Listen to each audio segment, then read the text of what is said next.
You're listening to the Airline Pilot Guy Show. The view from our side of the cockpit door. WAPG. It's the Airline Pilot Guy. Airline Pilot Guy, episode 700. Yeah, he's up in the sky. It's the Airline Pilot Guy.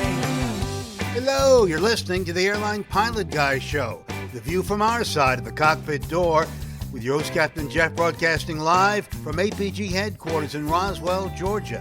Today's show is recorded the week of March 16, 2026.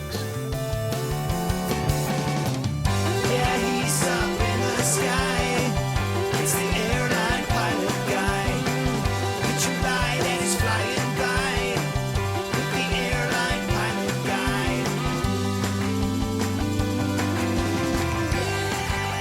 In today's episode, a United flight hits a large Canadian Goose just after takeoff. I think we just hit a bird here at about 300 feet. We have some damage in the back. We're going to need to stop the climb. And the repo man nearly seizes a Ryanair 737. Also ahead, more news and your feedback. So get all settled in. Tray tables and seat backs in the upright and lock positions. Electronic devices powered on. I'm Radio Roger. Flight 700 is ready for pushback. Thank you, Radio Roger. He's an award-winning TV and radio reporter, currently at the number one all-news station in the nation, 1010 Winds on 92.3 FM in New York City! Welcome to the Airline Pilot Guy Show. It's an aviation podcast covering the latest in aviation news and answering your great feedback. I'm Captain Jeff, former U.S. Air Force pilot and retired Delta Airlines captain. And about 16 and a half years ago, I started this little aviation podcast thing, and we're on now the 700th episode. Woo-hoo! And I am so happy to be able to say that. I'm still alive, too. Yay. All right. And let's see. Joining me from his garden studio, In Hartford, Hereford, and Hampshire. retired professional dog photographer, former RAF, RAAF fighter pilot, retired Airbus A330, A340 captain for Virgin Atlantic Airways. It's Captain Nick. Thanks, Jeff, and congratulations to everybody, but particularly you for making it to the 700th show. It would be remiss of me not to remind everyone, of course, that the number 700 really belongs to Boeing for their series of amazing aircraft, from the 707 to the 717, 727, 737, 747, the 757, the 767, the 777, 777, and the 787. The next may, of course, be, they're very imaginative, the 797. What are they going to do? I thought they were going to start over with 817. Yeah, they're calling it the new mid-size airplane, but currently it's on hold until perhaps as late as the mid-2030s. Oh, I'll be dead by then. Okay. Very good. I hope not, So please. the Boeing episodes start, I guess. Indeed. Now. Do we need? All right. Do we need to mark the calendars that Nick said something nice about Boeing? It's not the first time. It's but not it the doesn't first happen time. very Was it often. rare. nice? Was it Yeah, nice, true. really, though? Yeah. He called them wonderful. It was pretty darn close. He had his fingers crossed. Yeah. All right. Here, you heard some other voices here. Let me introduce you to them, or you introduce them to you. Here, that sounds better. All right. From the Northwoods of the Atlanta suburbs, a race car driver, self-taught chef, commercial multi-engine instrument-rated pilot with an interest in anything with enough horsepower to kill him. It's Alpha Juliet. Hey, everybody. Happy 700th. Really glad to be here. Hopefully we'll keep it going for another 700. Well, I'm not sure about that, but we'll certainly give it a try. Thanks. Also, for a good number of those years, Liz Piper from her studio in Toronto, Ontario, Canada, retired financier and aviation enthusiast, spreadsheet master, and our producer. I can't say it enough, Liz Piper. Here I am. Congratulations, Hooray. Jeffrey. Wow. Thank you, ma'am. Thank you. Wow. Thank everybody As Dana that would has say. made. Yeah. Oh, yeah. Well, where is that? That should be something that I had ready to go, but I did not. And he is actually in our live audience with us right now. And I can't find it. Of course not. All right. And he's making a comment on the aircraft manufacturers. Oh, here we go. Wow. There we go. Dana says he's flown both. They both have their benefits and downfalls. Yep. Pluses and minuses, pros and cons. It's not something you want in an airplane. It's a downfall. Oh, yeah. True. Like more like uplift. Like uplift. All right. Well. Okay. Have a good show, you guys. Well, thank you. So I didn't cut myself off there? Yeah, I did. Very good. Thank you. And let's. She's thinking I should cut Jeff off, though. That's for sure. All right. Let's do some news.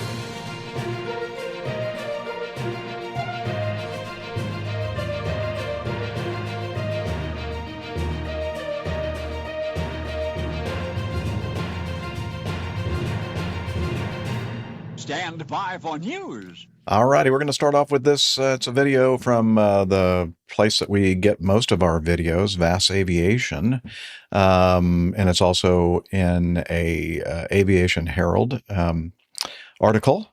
I guess we can play the video to start off with. Let's do that. Here we go. United 1207, contact Newark departure by.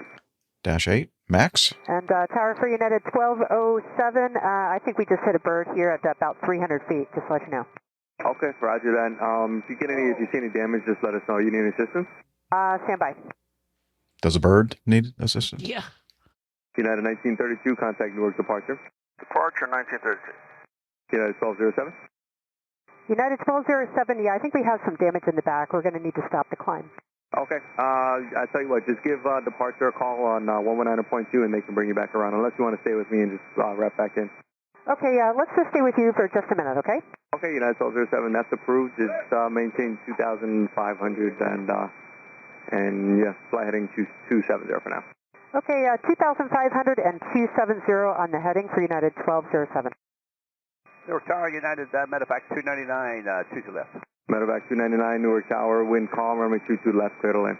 Clear line 22 left, United Medevac 299. Tower Brick here at 3486 is clear of 22 left as well. We also had Goose at 500 on final. Medevac United 299, roger that. And also you, I'm sorry, for Medevac 299, caution for birds. They're about 2,000 on the final down. Yeah, a little too late. I should probably be telling them. Caution for birds. Rewrite the NOTAM right away. Hopefully the birds were on the 80s. United 1207, climb and maintain 4,000 now. Climb maintain 4,000 for United 1207. United 1207, you can fly heading 240. 240 in the heading for United 1207. If you need us to, we can go back to departure, but we're not ready to continue yet. Okay, that's fine. Yeah, so just go to departure because they'll be able to give you better vectors than I can.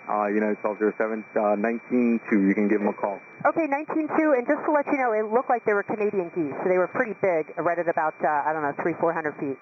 Okay, sounds good. Let them know if you want to come back. Okay, we'll do. Why does it always have to get political? Departure United 1207, 3,000 for 4,000, heading 240. We struck a bird on departure out of Newark. We're just working through our options right now. We'd just like to get the wing vectors for a minute. United 1207, roger. Turn right heading 010, 10 heading, maintain 4,000, and just state your intentions whenever you have a moment. Okay, 010 heading and maintain 4,000. We'll call you back in a minute once we sort it out, United 1207. Thank you. Newark Tower, United 2439, 9 miles out for 22 left. United 2439, Newark Tower. Birds reported on the final at about 2,000, and I believe also at 2,500. Wind is calm, runway 22 left, clear to land. Clear land 22 left, United 2439. United 1207, I know you're running a checklist, but just for my planning purposes, do you think you'll be continuing on course or you'll be returning back to the field? We don't think so. There's damage to a window back there. We're pressurizing, but the flight attendants seem to think that there's a lot of damage. We're trying to coordinate with company right now. United 1207, roger. So we're going to keep you tight to the airfield here, and then whenever you're ready to wrap back around, we'll make you number one. Okay, sounds good. Thank you. Interesting that a window in the back is damaged. Yeah. White Tower, Brickyard 3457 with the ILS 22 left. Brigade 3457, Newark Tower. Use caution for birds reported by basically 2,500 all the way down the final. Wind is calm, runway 22 left, clear to land. 22 left, Brickyard 3457, thanks. A wall of birds. United 1207, we're going to declare an emergency for you just whenever you have a moment. Just give me the number of souls on board and the fuel remaining in pounds. Okay, that sounds good. Yeah, we'll declare an emergency. We've got 145 souls on board. We've got about an hour. We got about 3 hours of fuel, and that's about more than that. 19.3. Hopefully more than an hour. Yeah, just what I was going to say. Now we need to go back and get more fuel. 090, just let me know whenever you're ready. Turns out. 090, we'll let you know for United 1207.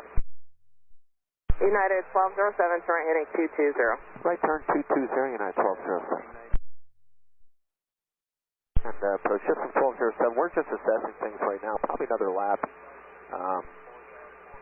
Another lap in that pattern we just were on, and then we'll call you back. Roger. Thanks. Okay. United 1207, turn heading 280. 280 and the heading for United 1207. Da, da, da, da, da, da, da. United 1207, turn heading 040. 040, United 1207. Yeah, that guy was right. They're getting so much better vectors now than the tower guy. I mean. United 1207, you ready to come in for the approach now? I think we're ready for United 1207. Tower only has used raggedy secondhand vectors. They're all garbage. United 1207, turn heading 080, contact approach 120.15. 080 and 12015 for United Jet 1207. JetBlue 957, turn right direct Soulbird, call maintain 11,000. 11,000, direct Soulbird for JetBlue 957. United 1052, contact departure 120.85. 2085, United 1052, come on. All right, I think that's going to do it. Planning Newark. Okay, so I think obviously we didn't hear about a major airliner crash because of bird strikes, so I think they landed safely.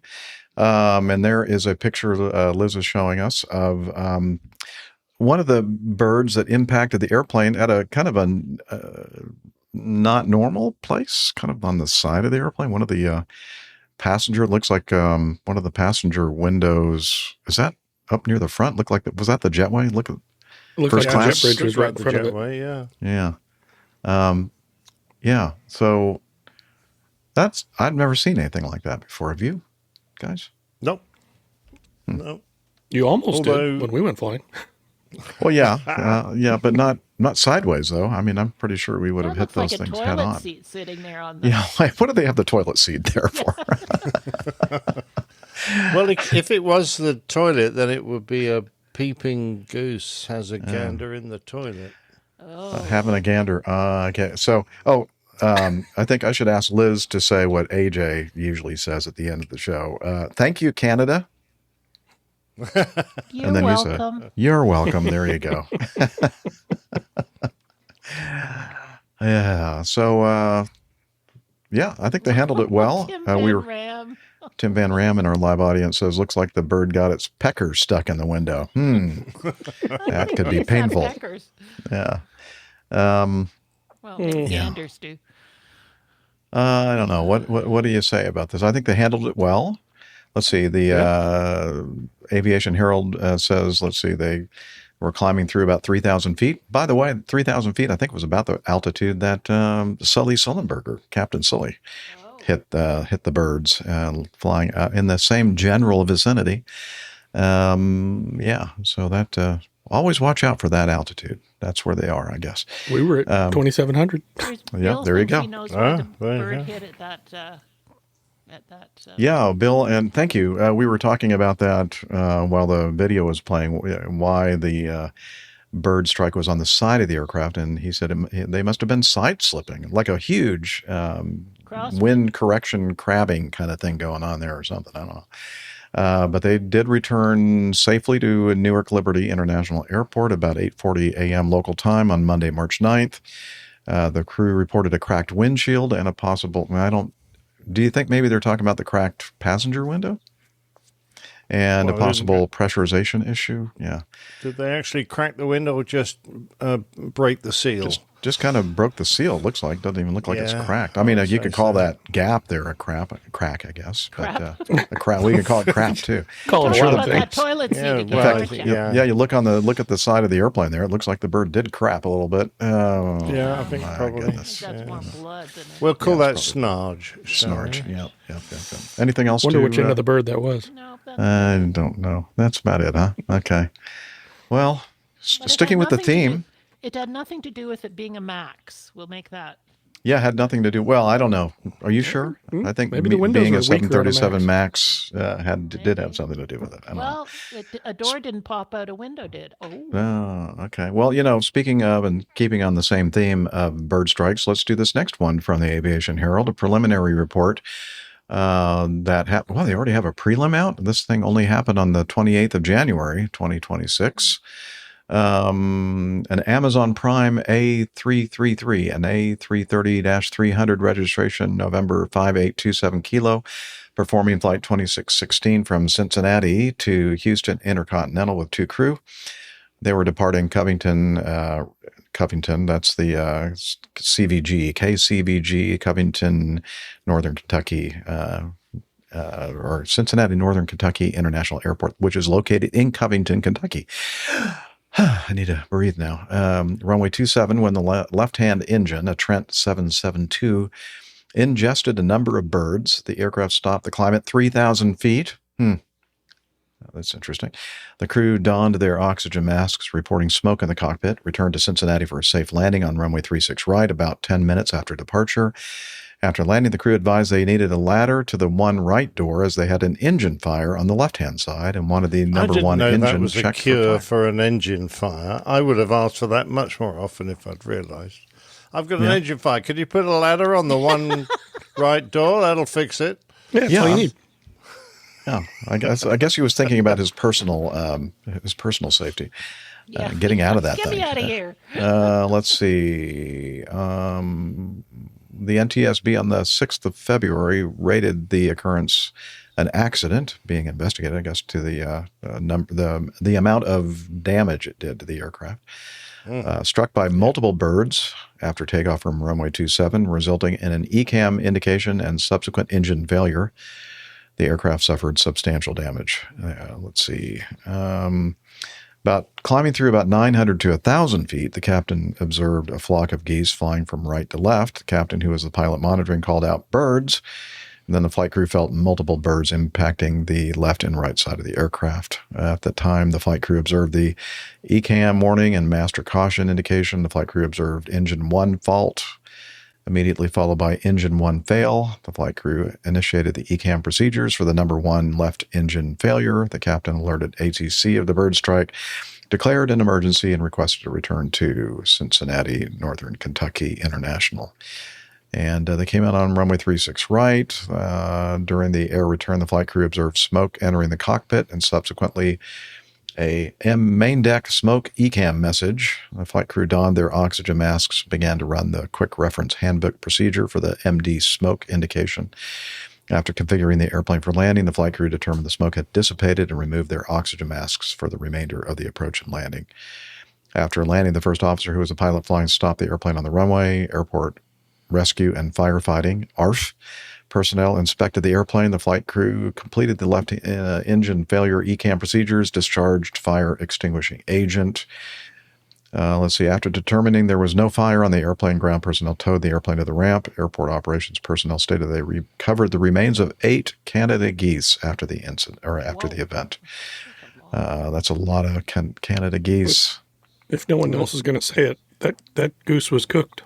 That's a good one. Mm-hmm. Yeah. Well, Metro Doc. Serving goose in first class. That was they don't from the have. last one. Oh, from the last one. Okay. Let's see. They noticed a post-accident examination revealed bird remnants on the left main landing gear door and strut, left wing inboard flap, the number 2 engine pylon, and the right wing leading edge slat and slat track. Additionally, both engines exhibited evidence of bird ingestion. Wow, this could have been worse. Could have taken out both. Oh, yeah. I mean, they took in birds in both engines. They shut down the left.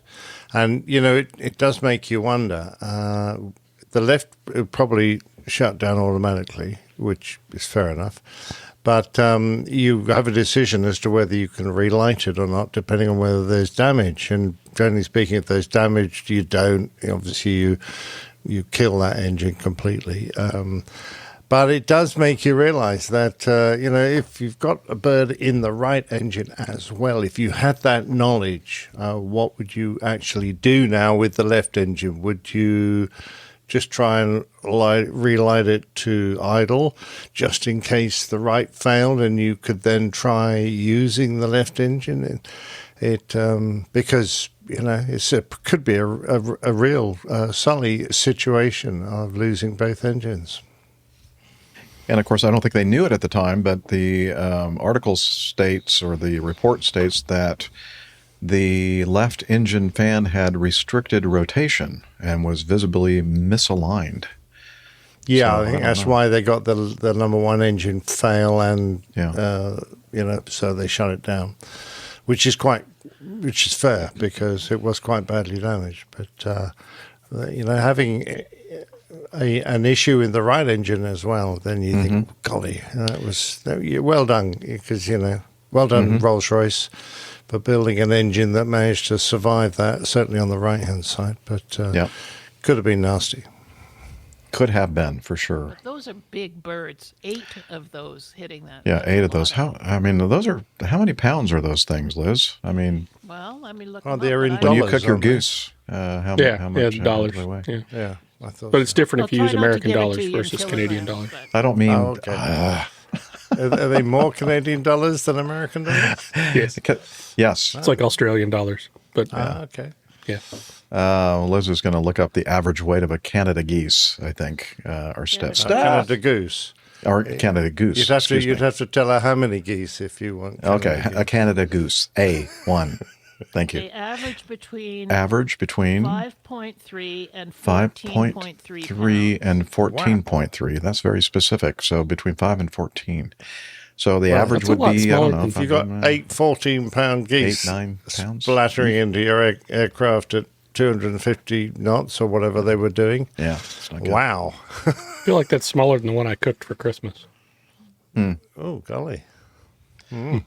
Well, Okay. Well, I guess that's going to do it for Bird Strikes, for the Bird Strike segment of our news today.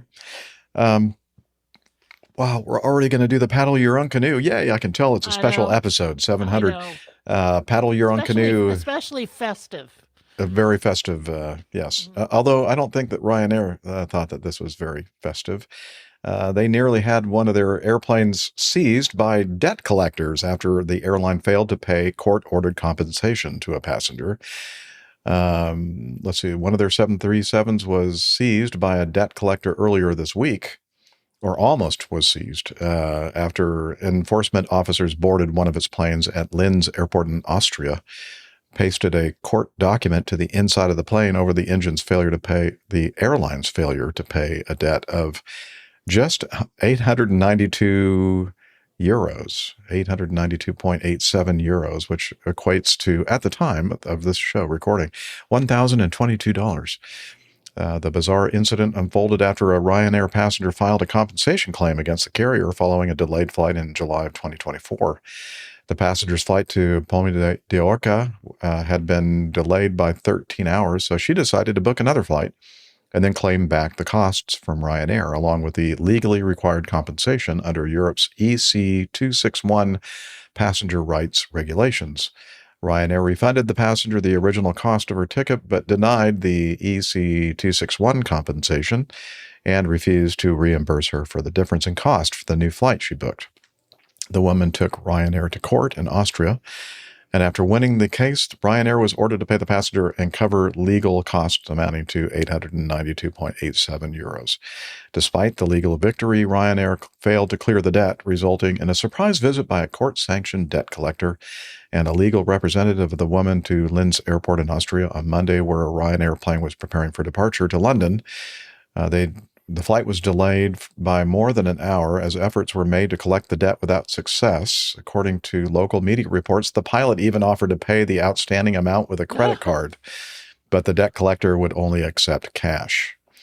As Ryanair doesn't carry cash on its planes, the aircraft was eventually allowed to depart, but only after an official court document, which had been referred to as a cuckoo sticker, was attached to the inside of the cabin. The sticker essentially means that the court could assume control of the aircraft and auction it off if necessary in order to settle the debt. Interesting. Well, They should just award the airplane to the passenger and be done. Well, yeah, I think yeah, exactly. Seems fair. Indeed. Yeah. have it delivered to her house. I like it. All right. I mean, that was it is a bit embarrassing for Ryanair because, that just a few minutes delay can amount to more than that amount they owed. And why the hell had they thought it was appropriate to just ignore the fact that they owed this woman money and then not to react properly when she engaged debt collectors? I don't know. It's Penny weird. wise and pound foolish. Yeah, penny wise and pound foolish, according to producer Liz. And I'm wondering if it had something to do with like a not upper level management, but some like mid layer of management that decided that, well, they can take this and shove it up there. You know what? Exactly. And they can't Ryanair make has us. a bit of a reputation, though. They do. Oh, yeah. For doing this kind of thing. But I guess actually they called the bluff, they realized, oh, okay, we should They probably had their bluff called. Yeah, their bluff was called. Yeah, they should have taken action earlier. But oh well, lesson learned. I'm hoping. Yeah, well, maybe. Maybe. I've never heard of a cuckoo sticker before. No. I'm sorry. A cuckoo's what? A cuckoo sticker. Sticker. Oh, okay. I'm sorry. I thought you said something else. All right. I think you've got a video coming up here, Jeff. Let's continue. Yeah, I'm going to play this video. Set it up? This news item, I'm going to set it up a little bit. So we covered this after it occurred. This occurred in 2023, August 24th of 2023 to be exact. I'm not sure. We must have covered it shortly thereafter. It involved an Antilles DHC de Havilland 6. Let's see, a DHC 6400. Registration Foxtrot Oscar Mike Yankee Sierra.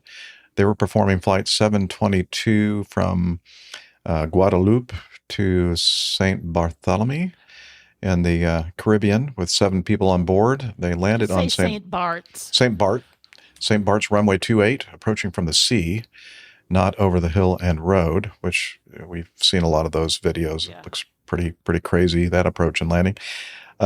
They touched down in the touchdown zone of the runway, but began to veer left of the runway, went over grass towards the apron and impacted. Well, we're going to watch this. Well, let's see what video that might look like right now, and you'll see what exactly they impacted. Here we go. And that helicopter, that big orange helicopter there, and that kind of bent the wing, broke the wing a little bit. Good clip there. Yeah, they were going pretty quickly for sure, Liz. They did more than clip it, Liz. They whacked it. Yeah, they did. They did whack that helicopter.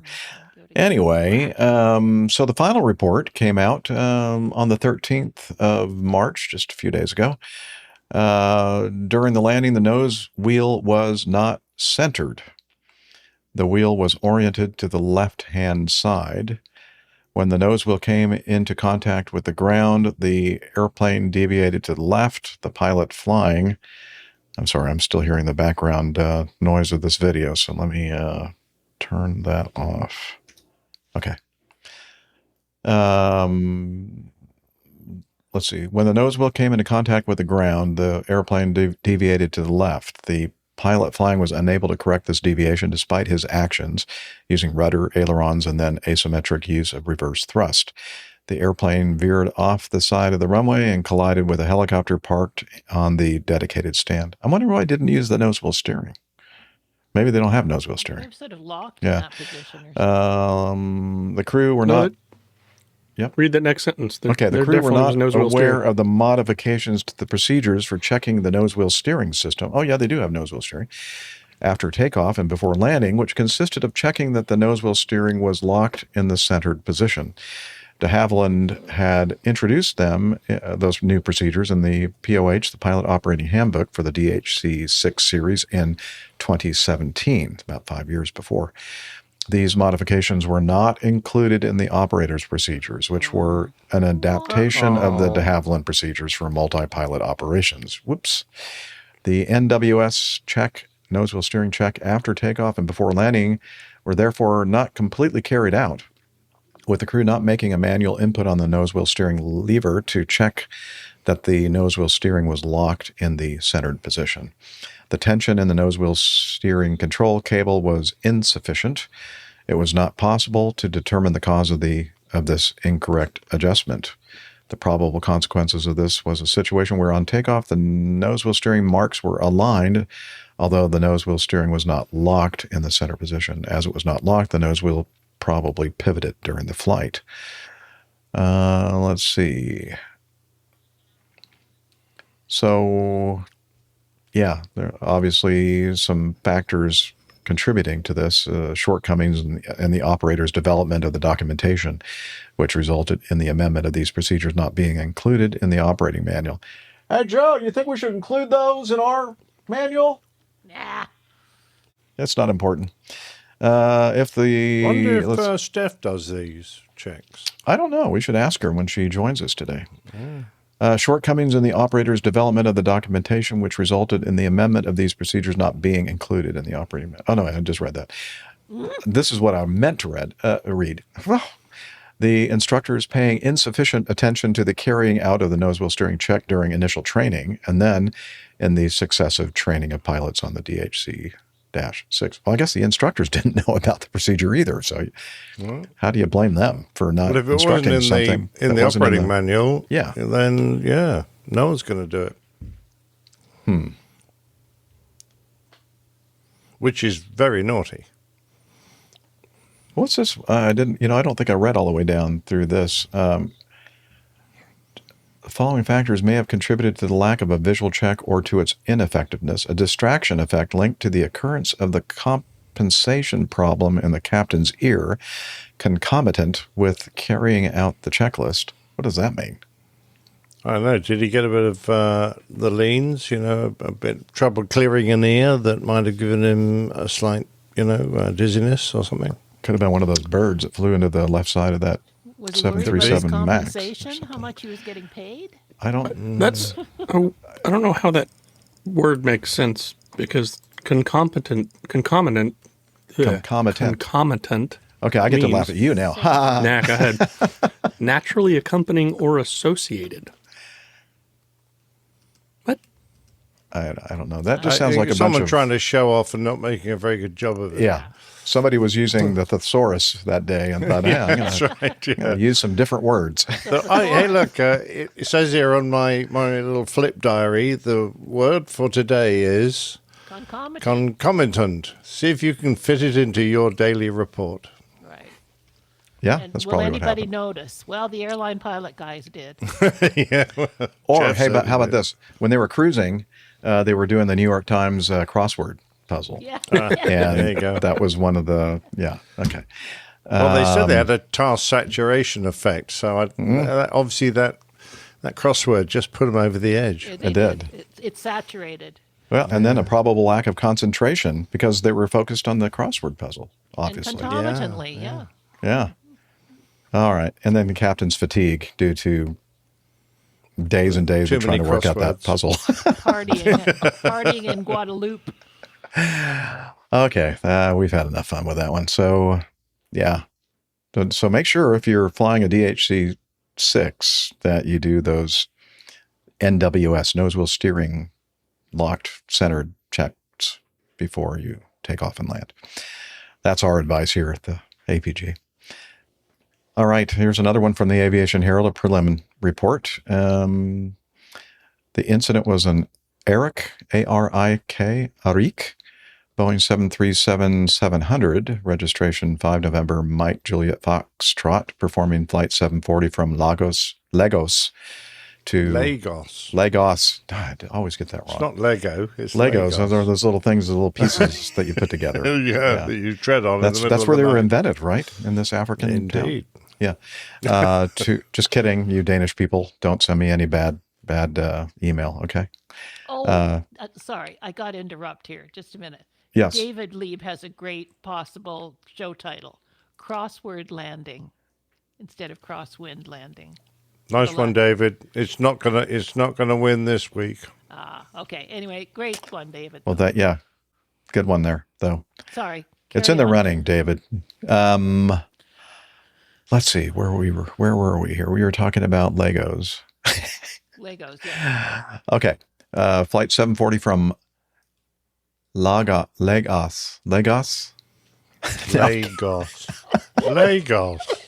To Lagos was our Stuttgart, coach from one of those Nigeria. movies. It's got 2 whole syllables.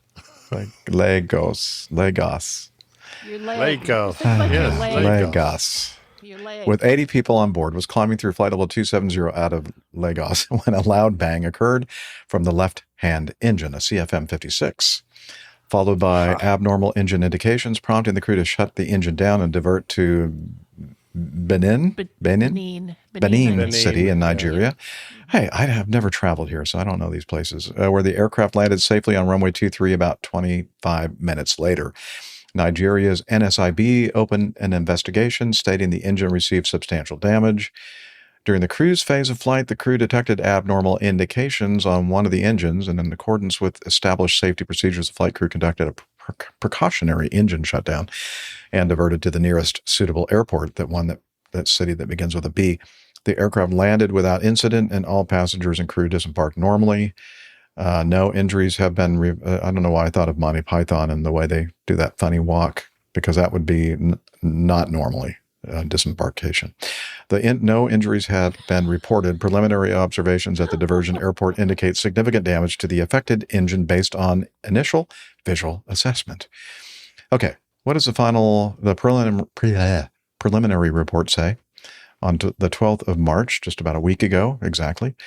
They stated that about a minute after becoming airborne, the lead flight attendant reported a hissing sound to the flight crew. The sound was attributed to the L1. I was thinking the same thing. Snakes on a plane. Attributed to the L1 door seal. Okay, Nick. Thank you. While climbing through, that doesn't sound like a hiss at all to me, but okay. While climbing through flight level 260, about 11 minutes after departure, a loud bang. AJ, come on, give us a loud bang. Bang. Okay. That was heard, followed by severe vibrations and a grinding noise from the left-hand engine. I hope everybody's enjoying this. Wow. I know we are. The crew disengaged the autopilot. The APG audio players. The crew disengaged the autopilot, thank you, stabilized the aircraft, recognized the left engine had received substantial damage. The crew shut the engine down, declared Mayday. Mayday, mayday, mayday. Thank you. And on ATC recommendation, decided to divert to Benin City. Yay. I got that one right. Yep, Good job, boys. Well, post-flight inspection revealed the number 6 fan blade was fractured with the root left attached. Okay, so the left fan blade with the root left attached. All other fan blades were damaged. The engine inlet cowling was missing. Ooh. Oh, yeah, there's a picture of it there. That's pretty nasty. Yeah. No blood. The inboard and outboard engine cowling covers were folded upwards. The engine-driven pump was found loose. A deep cut of 0.6 inches, 1.5 centimeters, was found in the containment case of the 2 o'clock position. Another long cut of 18.3 centimeters was found in the containment case at the 1 o'clock position. A lot of things were found. Let's see. It's not gone well. Yeah, cuts on the left wing leading edge. The left horizontal stabilizer leading edge was damaged. Yikes. Yeah. The upper surface of the horizontal stabilizer was damaged with large cuts. The leading edge of the vertical stabilizer. I think we could safely say this was an uncontained engine failure. So does that make it an uncontainment case? An uncontainment case, not a containment case. Yeah. All right. Yeah, that's not good to have an uncontained engine failure. No. Oh, look at this. Sorry. I-Haul Box's connection got cut, but he's back. Oh, no. Oh, right. We didn't say anything bad about China. I'm wondering why they cut him off. Huh. All right.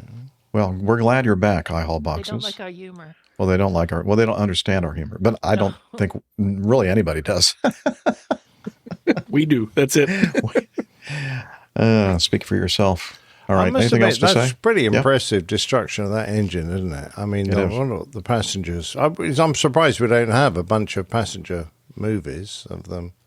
I was inspired by the picture when I did my bang. Yeah. Oh, I'm not surprised. It was a good bang. Yeah. Yeah, that's a sizable bang, yes. Said the actress to the bishop. Okay, I think that's enough with that one.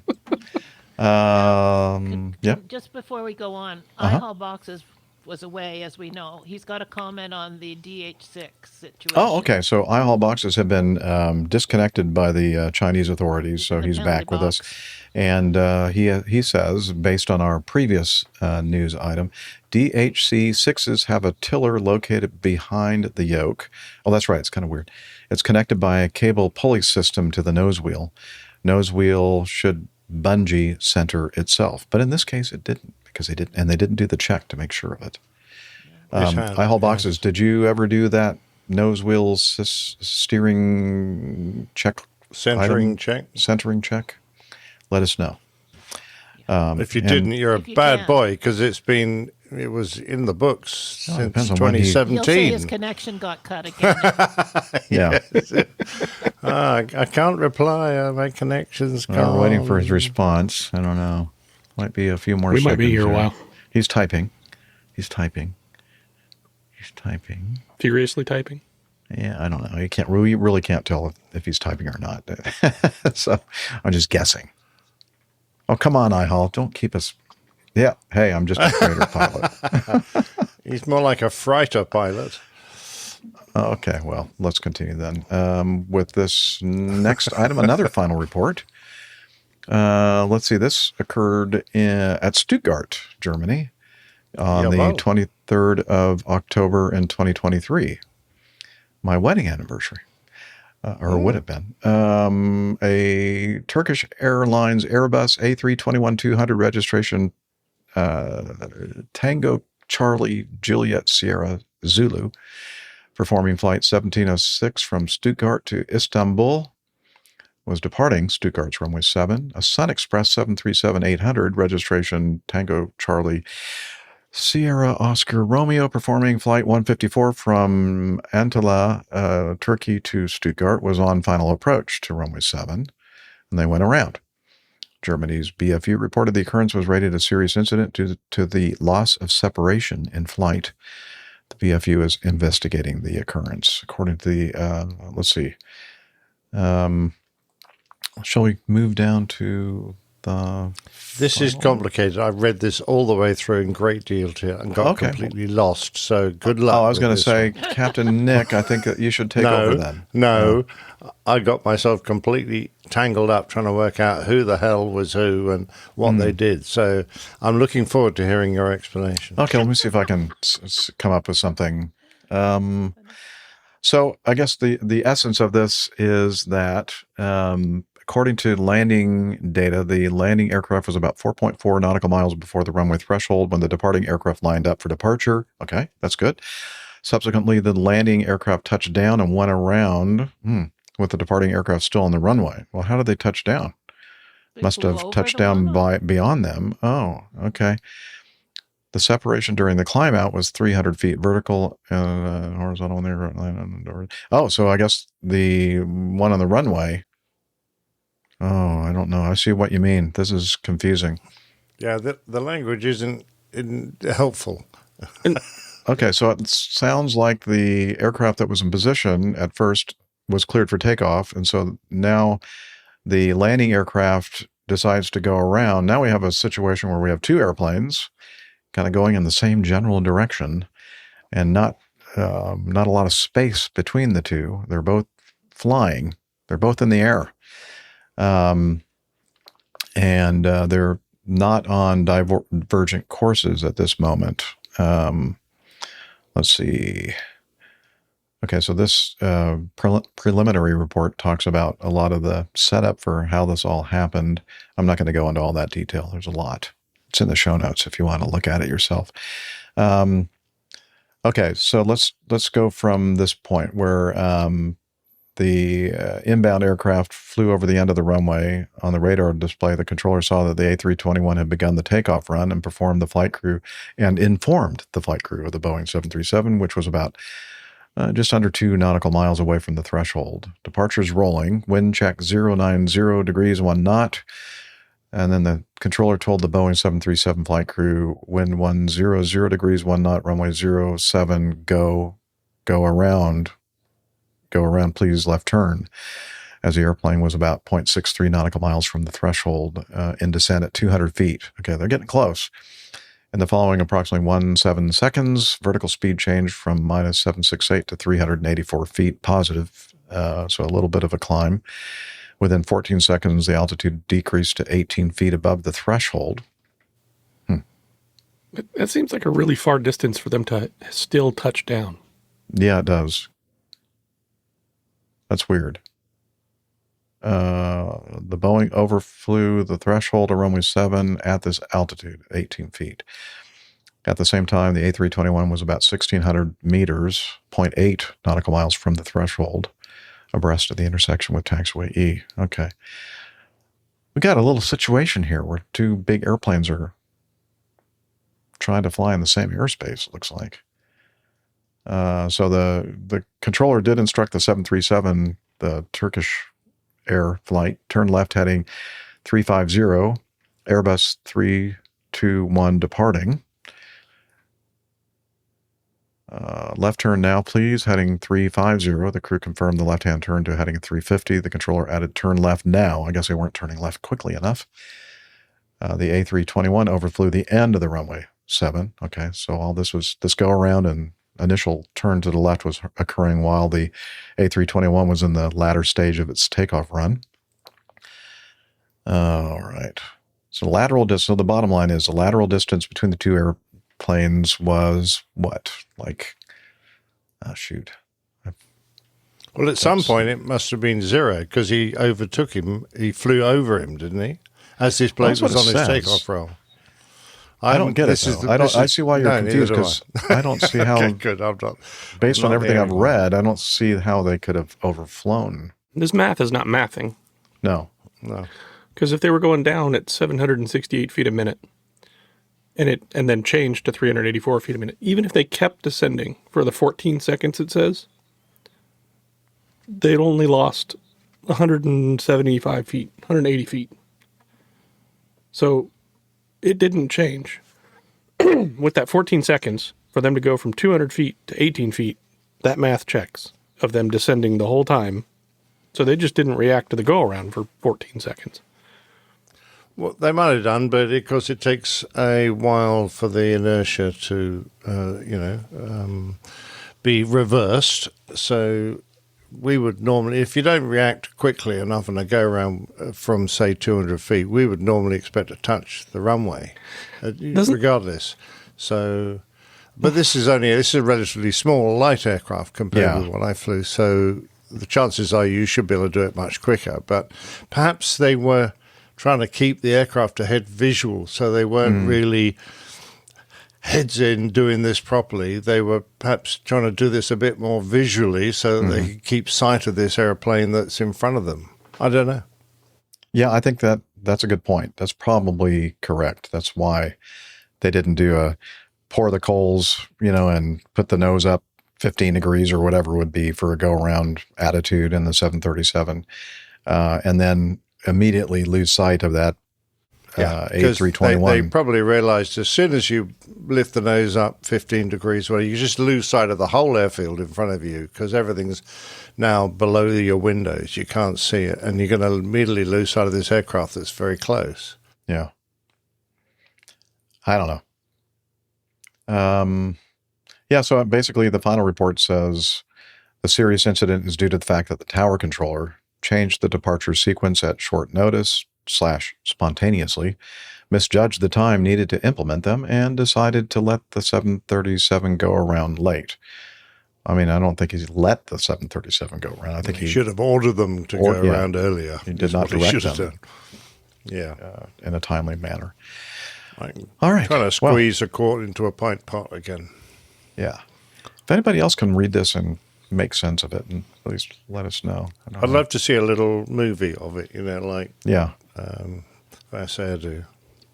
Like a reenactment or whatever simulation. Now this next one I added specifically for Captain Nick because he's a radio amateur Okay. All right. Well, just for you, Captain Nick, according to Liz. Oh, really? She thought of you. This is nice. Again, from Paddle Your Own Canoe. Ham radio enthusiasts. Land U.S. Airlines with $8 million bill to fix faulty equipment on Boeing 787s. Well, why do the ham radio enthusiasts have to... What's this? I don't know. Ham radio enthusiasts could be partly responsible. Partly. Only maybe $1 million of it. For landing U.S. Airlines with an $8 million bill to fix faulty equipment on Boeing 787 Dreamliner hang on a airplanes. minute. This is Boeing trying to, get rid of their bills to poor old amateur radio. Is this what it is? Because they're the ones with the faulty equipment. It says so there. Boeing 787 faulty equipment. Well, I think Boeing did a little demographic survey and said, the people that are ham radio enthusiasts usually they're high income earners, and they're incredibly wealthy. So obviously, we buy see all that. this expensive radio live in equipment. Hampshire. They can fix all our transponders. That's right. Okay, so let's see. After it was discovered that simple radio signals can knock out a faulty transponder on the popular wide-body plane used by American, United, and Alaska Airlines, the issue came to light after the FAA reported multiple instances of loss of transponder for airplanes entering airspace in the presence of CW interference. That's continuous wave interference. Now, Captain Nick, since he's the expert, the ham radio enthusiast expert on our panel, what does that all mean?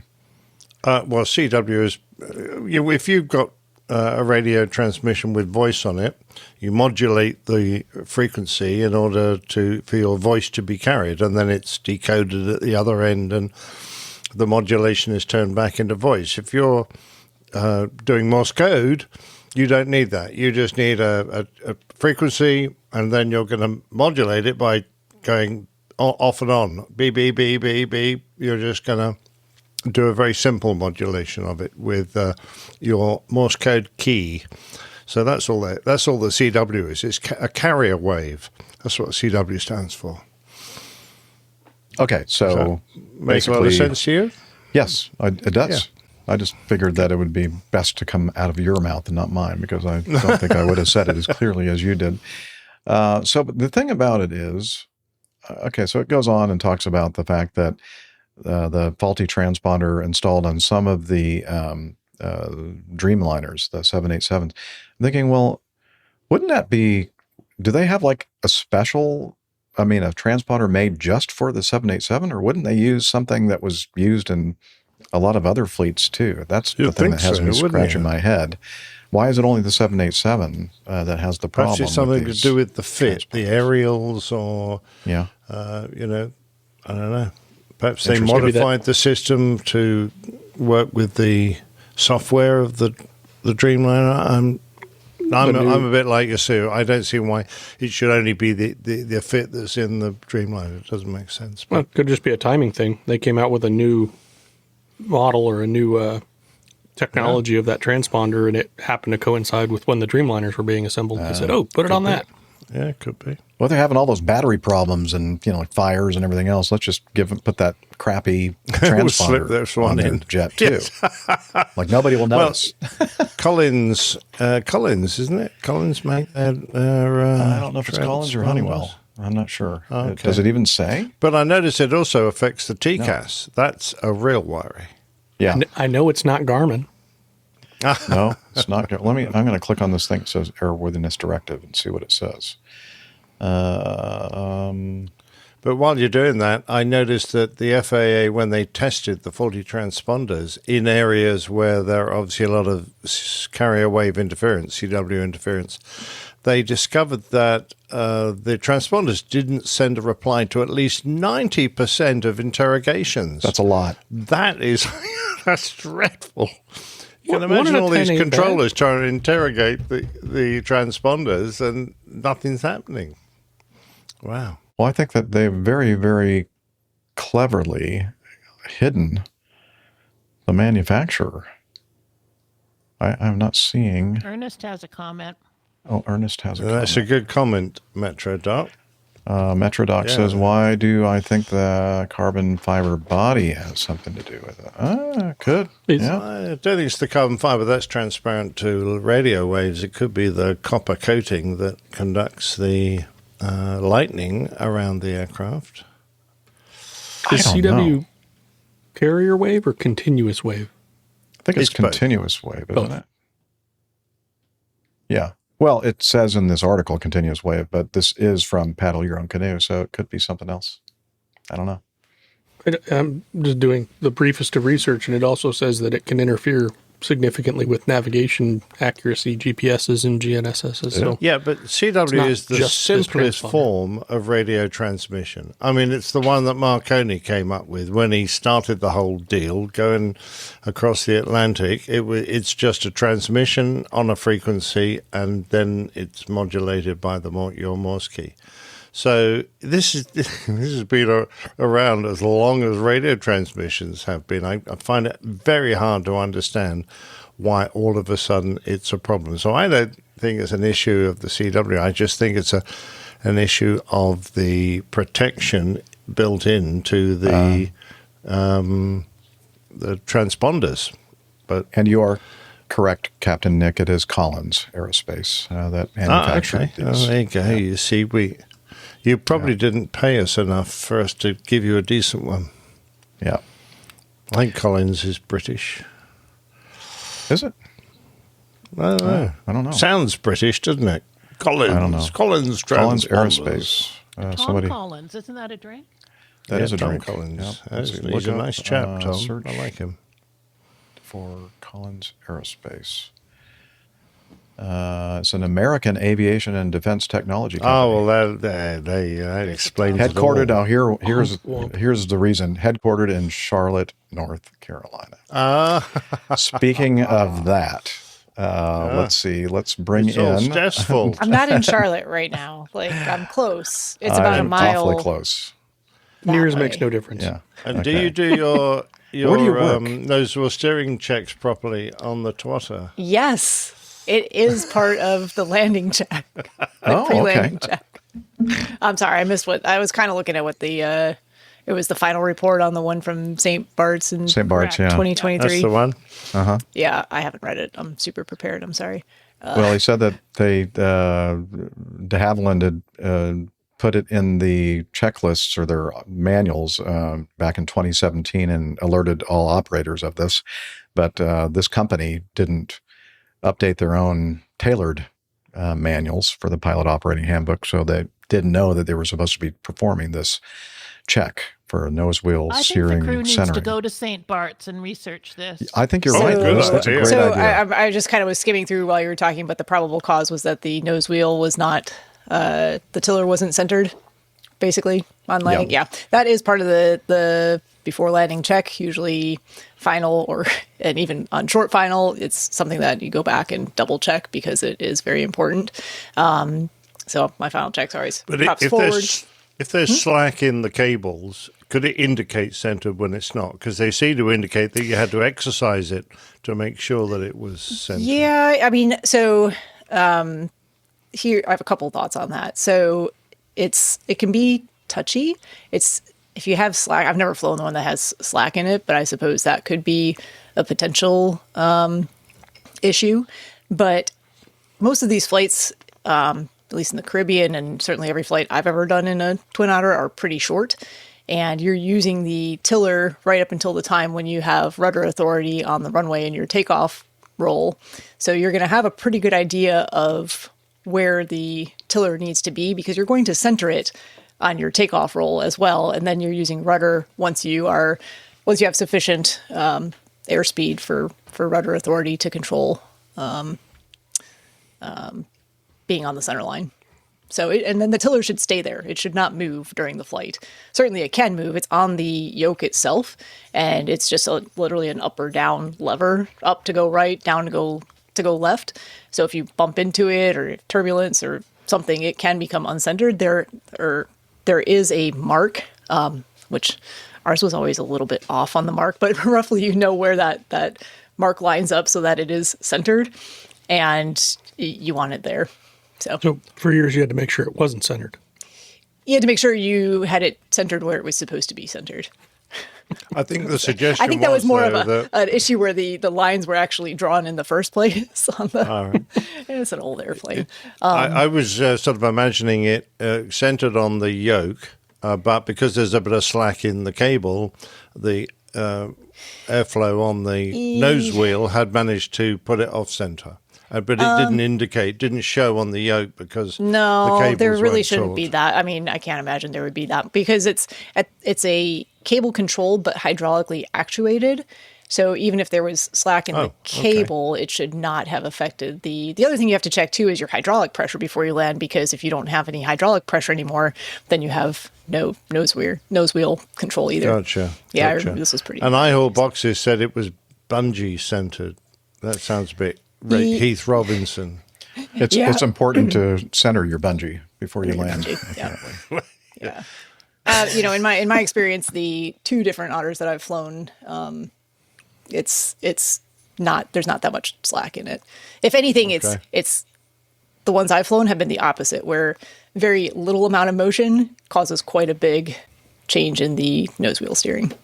So it's kind of touchy. You have to get to know it. So that scenario, Steph, they talked about the fact that he tried to use rudders, ailerons, differential power on the engines to keep it going straight, but it was, it veered off to the left because of the misaligned or miscentered. Couldn't you actually use the tiller, this nose wheel steering to like bring it back? You can, but you're not going to, you really don't want to touch it until you're going quite slow, because you have, the rudder is huge on that airplane. And you have quite a bit of rudder authority for steering, even at fairly low airspeeds. It's not uncommon that I would land, do my entire rollout, be able to, be about at the point, and the Otter flies very slow and can land very slow relative to other aircraft. So you're really not going very fast in most cases anyway. We have the luxury of having a very long runway relative to what we need. But you can do your whole rollout, and we don't do this anymore because the configuration has changed a little bit, but we had a grass landing strip next to the main paved runway. So we were landing the grass to save our tires, but you can use the rudder to steer off of the grass runway back onto the paved runway, straighten yourself out before you ever have to touch the tiller for the nose wheel. Yeah, it's more for lower speeds, I guess. Yeah. It's definitely only for low speed taxi.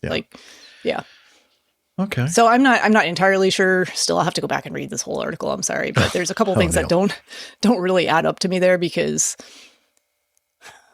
unless the nose wheel was very turned to one side and the tiller was unable to move the nose wheel, you really should be able to go in a straight line. So. Well, cool. Neil in our live audience says, I don't know. Using bungee is stretching things a bit. Boom. Ba-doom, boom. Wait. That does definitely, yeah. Very good. Good one, Neil. But the basics are you need the tiller centered and you need to have hydraulic pressure. So cool. All right. Well, there you go from an expert of the DHC 6. All right. Let's go do some getting to know us. It's time for us to share with each other what we've been doing between shows. No.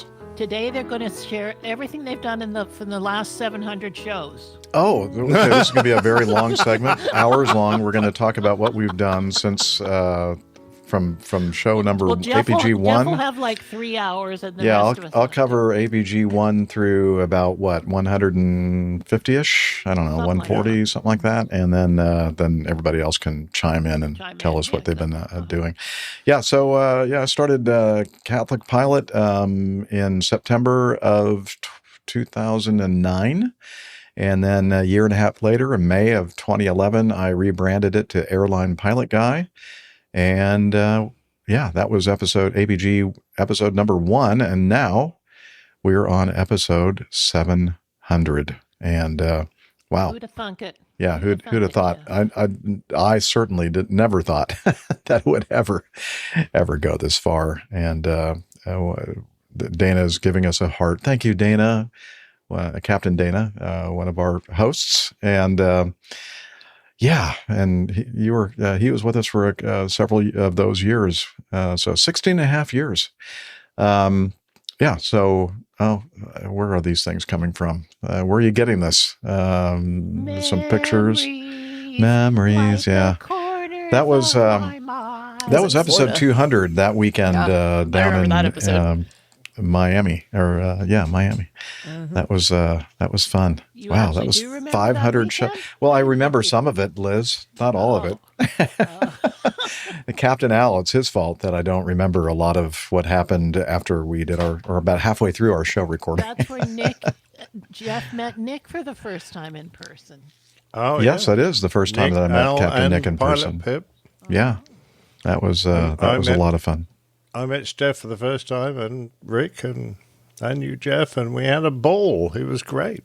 Yeah, that was a great You didn't time. disgrace yourself because he asked you on the show. So I don't think he had any alternative. He was so drunk, he would have invited everyone on the show.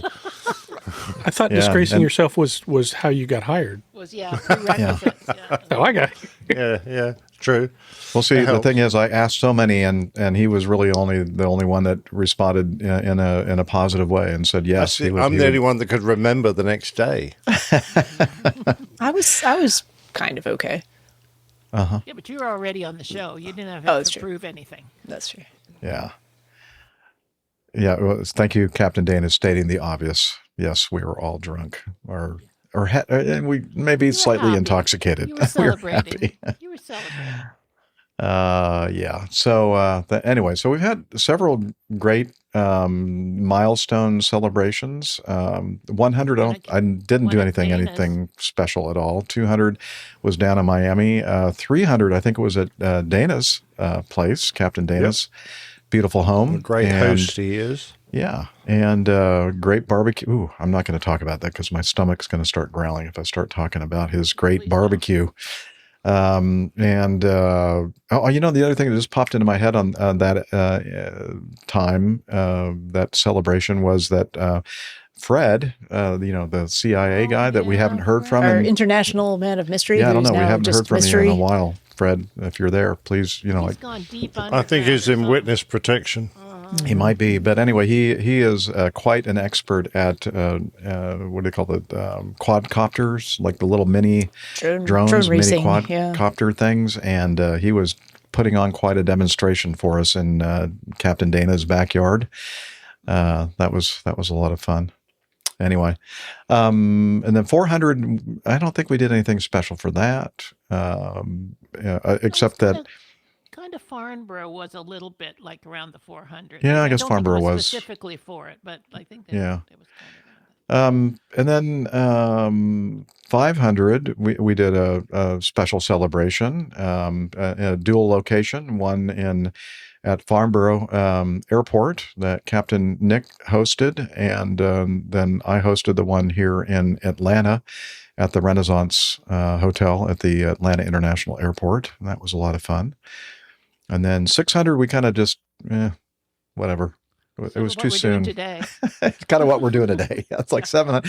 Well, now it's like, you know what they say? It's just a number. So once you hit 500, then you go in 250 increments. So 750 will be. Oh, 750. So we've got a year. Yeah. Okay. Plan. So I guess we'll put Alpha Juliet in charge of the show, the special event planning for that. There you go. I'm out. We expect something really cool. AJ looks really inspired by that. So I got an idea. I mean, there's penguins at the South Pole. You're the Falkland we're going to go to the Islands. South Pole. And Except, no, the penguins we are associated with are in Africa. We need to go to Cape Town. I don't want to go there. I'm going there. Oh, I'd love to that's go a shame. I have my trip Good, booked. I've been there. It's nice. Yeah, let's go.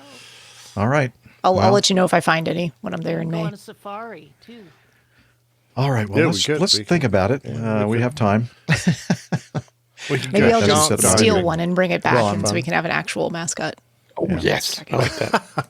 I'm sure I could get back through immigration and customs with a penguin. They're kind of small, right? Well, so long as you get a passport, Steph, you'll be fine. It fit in a cardboard box on the lap of a pilot in a small helicopter. So yeah, it's true. Indeed. Penguin You know, juggling. Liz, you should be with us here in the big screen so that the live audience can hear what you're saying, because you're reminiscing about you're obviously You're adding meaningful contribution. big part to of our crew, Big, that's come on. Emotional support. Would you be upset if I popped you in the, here we go. Yeah. Oh, yeah, okay. And then you have to unmute yourself.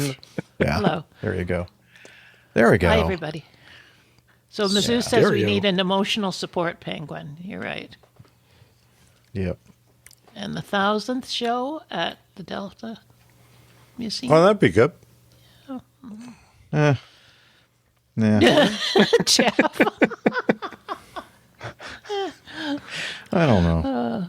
I don't know. Jeff is just not in a party mood. You can tell. Hi, Dana. But I will be in about a year. Hi, Dana. Great to see you. He has a year to work up to it.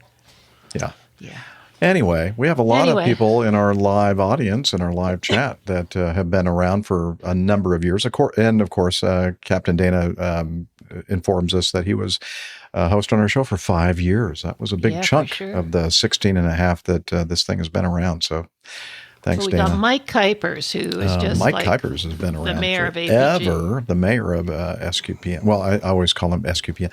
The mayor. He was the mayor of SQPN. Maybe he still is, but he's definitely the mayor of APG for sure.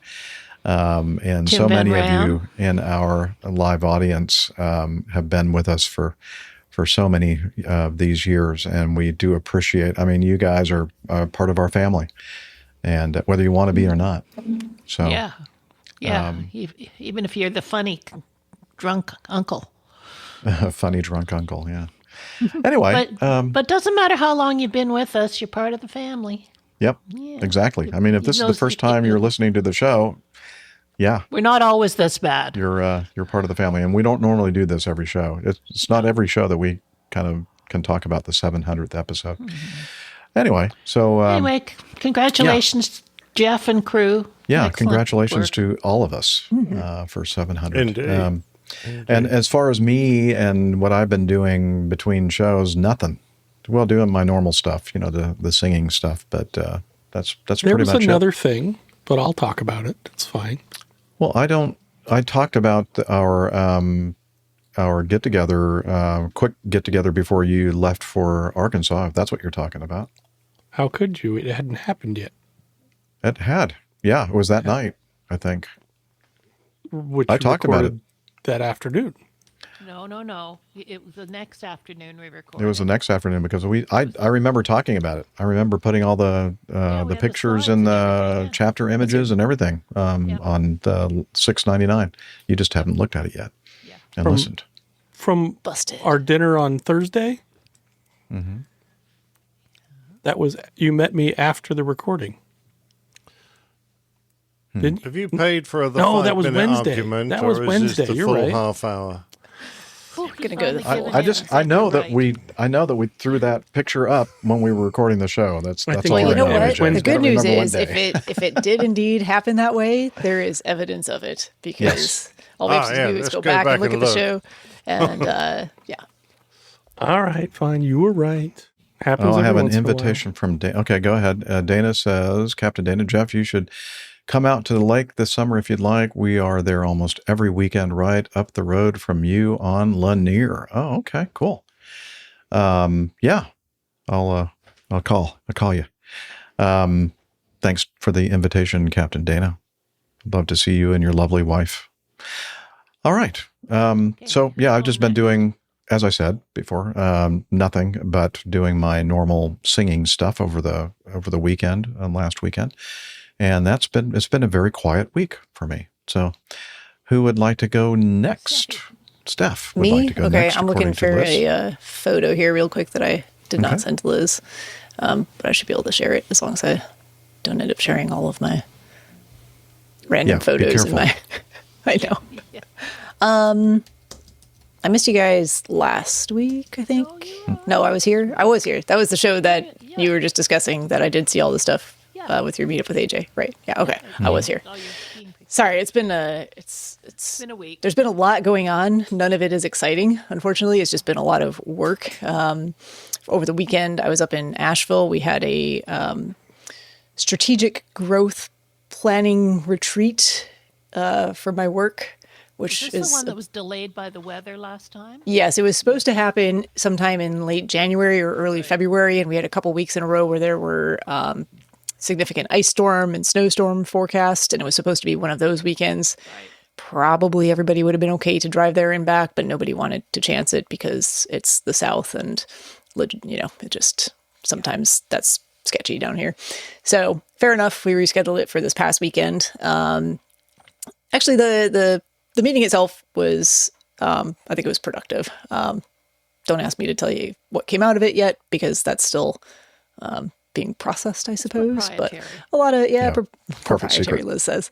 No, just a lot of, small group little workshops to basically gain everyone's perspective on, where we think we are, where we need to head, what we want to do growth-wise moving forward. So all the business side of things, I did see iHaul Box's comments.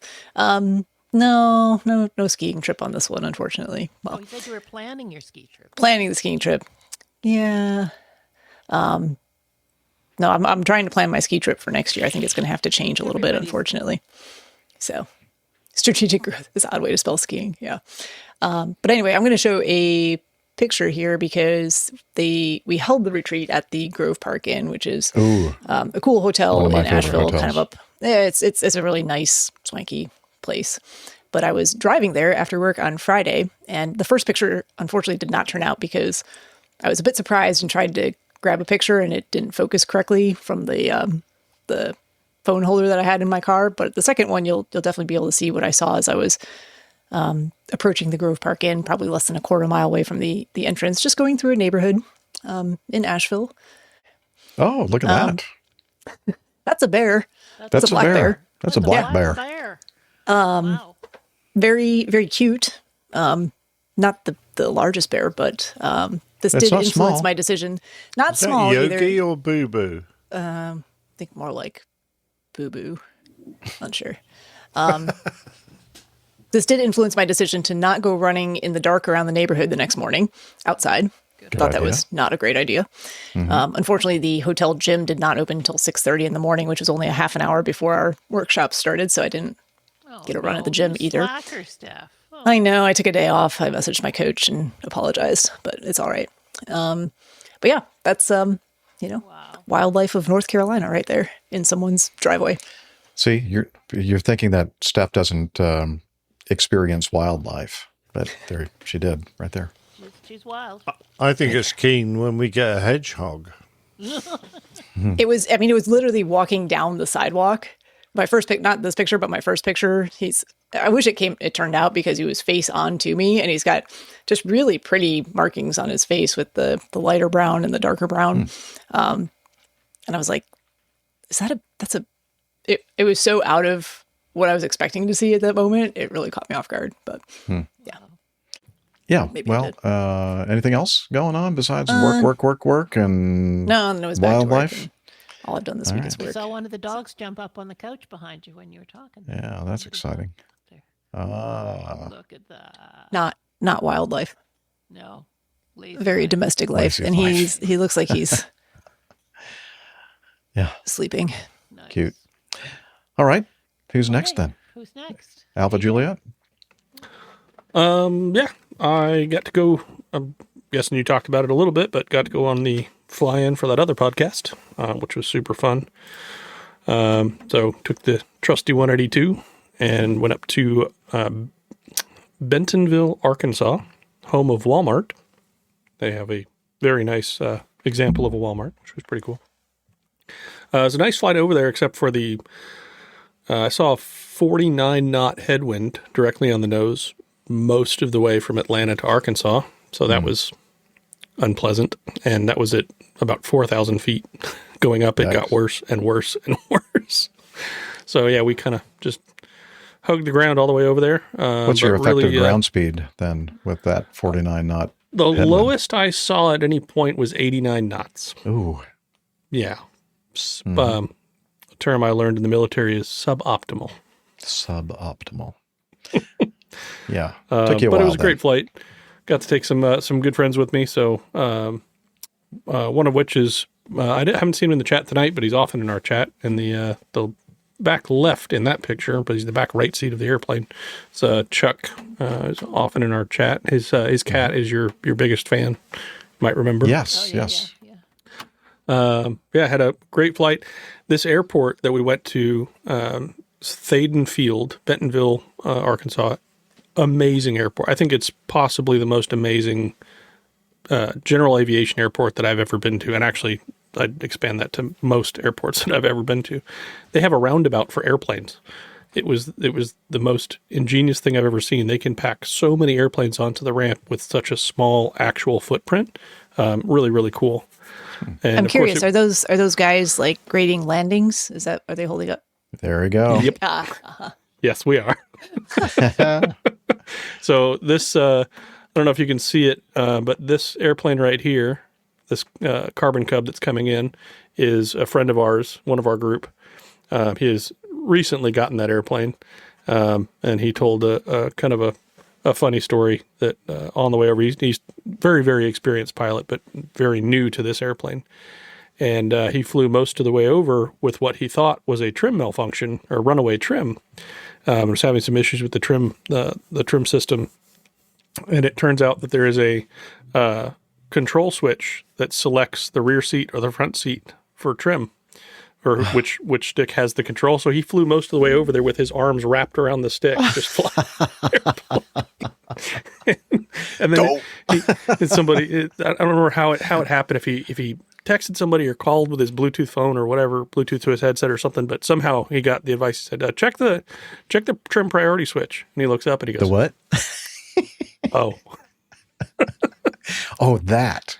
Yeah, so we all got a good laugh out of that. That is a good but amazing turnout. I think we had either just short or just over 40 airplanes fly in from good range of places. I'd say Wisconsin to South Texas to Florida. We had somebody come from Pompano Beach in a Comanche, which is a reasonably fast GA airplane, and it still took them, I think, 11 hours, something like that total.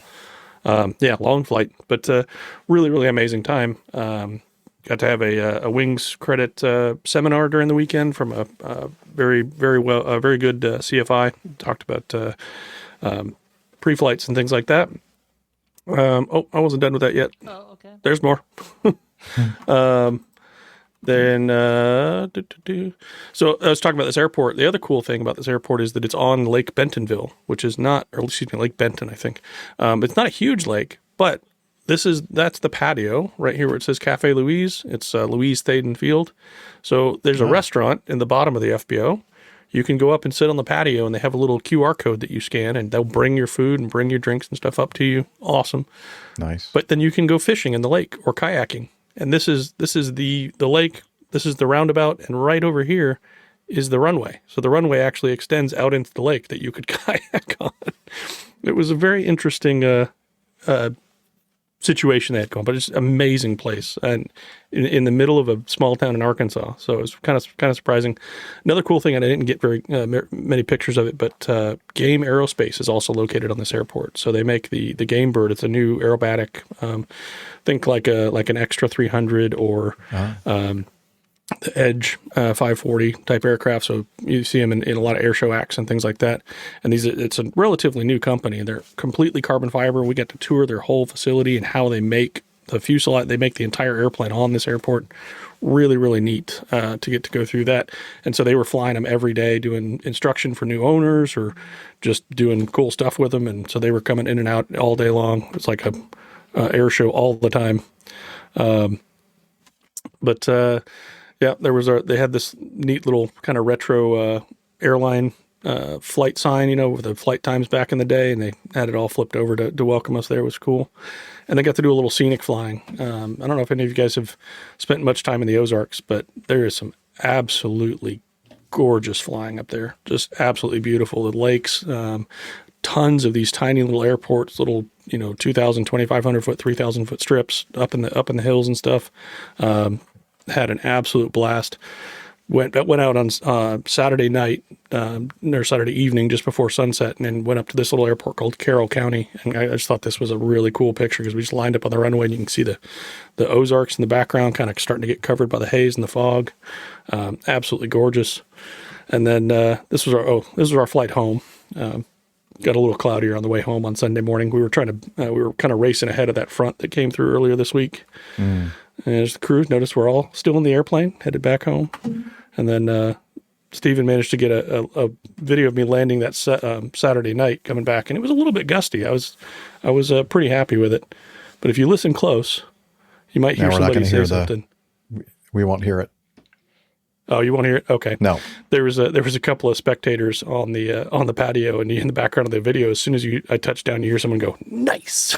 Yeah. I was like, the peanut keeping gallery. that video. I did hear it because I have a copy of it, or you sent us, the group here, the video. Did I? Okay, yeah. But yeah, you have to pipe your audio in a special way for us to hear when you're sharing from where you are, and we can't hear the audio. That's okay. But yeah, it was a just fantastic trip. Tons of flying, good time with friends. Just couldn't beat it. So awesome. Brilliant, AJ. I'm jealous. Good job. Super cool. Come for the next one. You're all invited. All right. Captain Nick. Yeah, I did nothing. Just my usual stuff, Yeah. I go out and play pétanque like a Frenchman, and Julie's birthday's over now, so I don't have to do anything more of that. So that was nice. And what the duck? And I've started getting back massages. I found a young lady that does nice back massages in the village, and wow, Does Juliet know about this lady? Yeah. She says that's fine. I'm 70-something, and she's probably in her 20s, so I think that's probably enough of an age gap. Anyway, that's by the by. I had some interesting suggestions. Now, was I at this last show? I don't think this is the one I missed, wasn't it? Was this the one I missed? You were here. Oh, you were there. Oh, okay, I was there. You were definitely there. Life just flows like, It was not a remarkable I feel the same experience way. for you, apparently. Let's see. Wait, what was I there? suggested? I bet you, Neil, I can't remember, but I bet you Neil suggested this one. Rushing into slippery, tight slots. Was that Neil's suggestion? I-haul boxes. It was one of those boxes. Two, yeah. boxes, It could have maybe. been. Yeah, that's another one. Anyway, that was one suggestion, and I would love to have done that, but it was just a wee bit on the dodgy side. SOPs? What SOPs? Yeah, we had that. But most of them came concerning white cane, ground crew, blind ground crew, dogs, seeing eye dogs, etc. So what we ended up with was Jeff's 717 parked up with a bit of a fender bender on the nose there. I had nothing to do with that. And so you tell us. And he's been seen in by a ground crew who is wearing very dark glasses, carrying a white cane, and has a seeing eye jackass penguin. You don't see that very often, by the way. No, you don't actually. Point that out. You don't. Those seeing eye penguins, they're very good if you can get hold of one. You think that they were doing the walk around there, that they missed that radome? You think it might have been, Liz, that they missed the radome on the walk around. So, and then Jeff's having a drink up there in the yeah, we're going to see that in close up in a minute. But Jeff's in the cockpit, and he's obviously rehydrating after a long dry flight.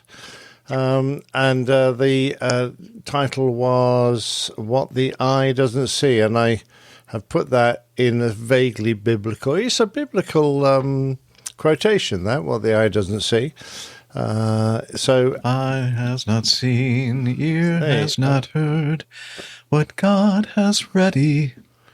Okay, go ahead. Sorry. There you go. Very impressive. So we have the close-ups now because the jackass is a guide jackass, and there on his label behind him, the handle, you've got the show number. Right there on 699. Liz is circling the pecker there. There you go. Of the jackass. Indeedy. This is so interesting because I think when I'm over here on my screen, I'm over on where the number is. So I don't know. Really? That's odd. Oh, that's very odd. Okay, A little bit of translation there. Yeah. So that's the show number near the Penguin. And, of course, we have got the logo on that vent on the right-hand side of the nose. So the starboard side of the nose, about halfway down. I know. There. That's it there. That's it. So it's overlaying that vent. I have no idea what that vent is. It looks very dirty. And then we have Jeff rehydrating with a bottle of, I think that's Sapphire gin. It is, because it's from our tour of the Bombay Sapphire Distillery. You hung on to it all that time. Isn't that amazing? Yeah. I keep refilling it with cheap gin. You're obviously sucking the last out of it. Yeah. Absolutely. So that was my efforts last time. Love it. This week's going to be kind of easy, really, isn't it? Because 700 is a simple one. Easy's good. Yeah, we like it. Beautiful. Thanks, guys. Okay, let's do some coffee fun, Jeff. Let's do that. Johnny, how much more coffee? No thanks. I love coffee. I love tea. I love the APG community. Coffee and tea and the Java and me. A cup, a cup, a cup, a cup, a cup. Oh yeah, Taco and Truman, they need to join me in the singing of the Coffee Fund jingle. All right, so Coffee Fund is your way to support the show financially if you desire. And as we always say, this is a free show. We don't charge anything for it. We don't have commercial advertising or anything. We're supported entirely by our listeners. And so if you want to join this great group of folks that contribute to our show, please go to our website, airlinepilotguy.com/coffee. All right, so we have a couple different ways to do it. One is the Coffee Fund Classic method. And since the last episode, we have Mazout Karim and Richard Adams both gave us some nice, generous contributions. Anniversary, yeah, 700th. In fact, Mazout sent a little message in, happy 700th. And he gave us 10 cents per episode. So do the math there. Thank you very much for that. And thank you, Richard Adams, also for sending us a little extra for the celebration. And we also have Patreon. We're on Patreon. You can become a patron of the show. And I just wanted to mention that I'm not sure if I remembered to do this or not, but yeah, go back to that one. Chuck Kelleher, one of the gentlemen in the back of the airplane that Alpha Juliet was flying to the Bentonville.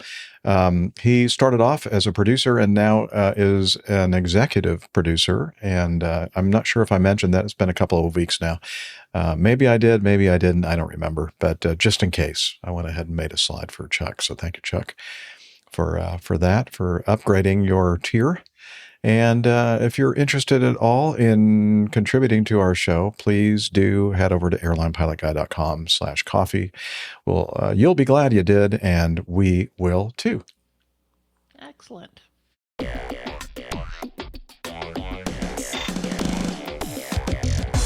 Captain, incoming message. All righty. Okay, this is from David Lieb. Long overdue feedback update, he says. Greetings, APG crew and community. It's been quite a while since I've sent anything.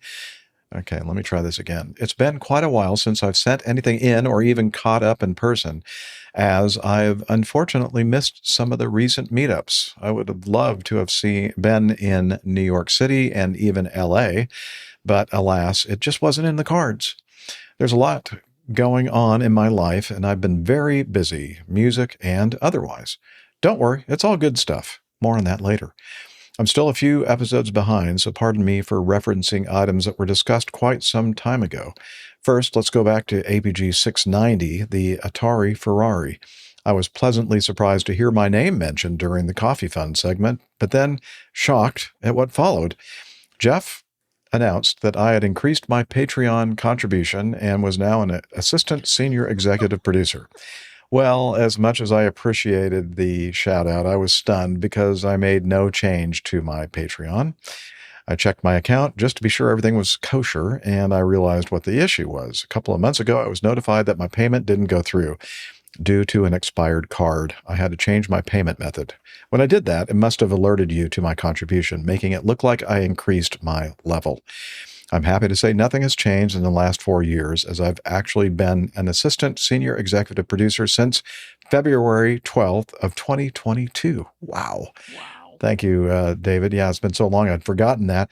And this is not the first time that this has happened. I guess because of the credit card situation and, expiration and stuff like that, sometimes people show up as like new contributors. And I'm thinking, wait a minute, I thought they were already contributors or patrons of the show. So that's one of the problems that we have with Patreon sometimes, but I do apologize for that. And that's why I made sure that I mentioned Chuck again, because I'm thinking, well, I don't know if I remembered, or there was somebody else who goes by Led Blindly. I think the same thing happened with him or her, that they showed up as a new patron of the show. And I looked and I went, no, they've been a patron of the show since 2019. So that happens. So thank you, David. And I'm glad I mentioned you anyway, got your attention, right? And got you to send in some feedback. All right. So now, according to the unofficial law of APG, it's my admonition, right? My caveat for contributing to the show. I probably shouldn't be making any contributions at all, although I will continue to do so. And I'm thinking, oh my gosh, does he not have enough money for shelter and food and clothing? Oh no, what's happened in David's life? Well, no. It's flying lessons. Think about it. What's the number one reason why you tell people not to send money? Drum roll, please.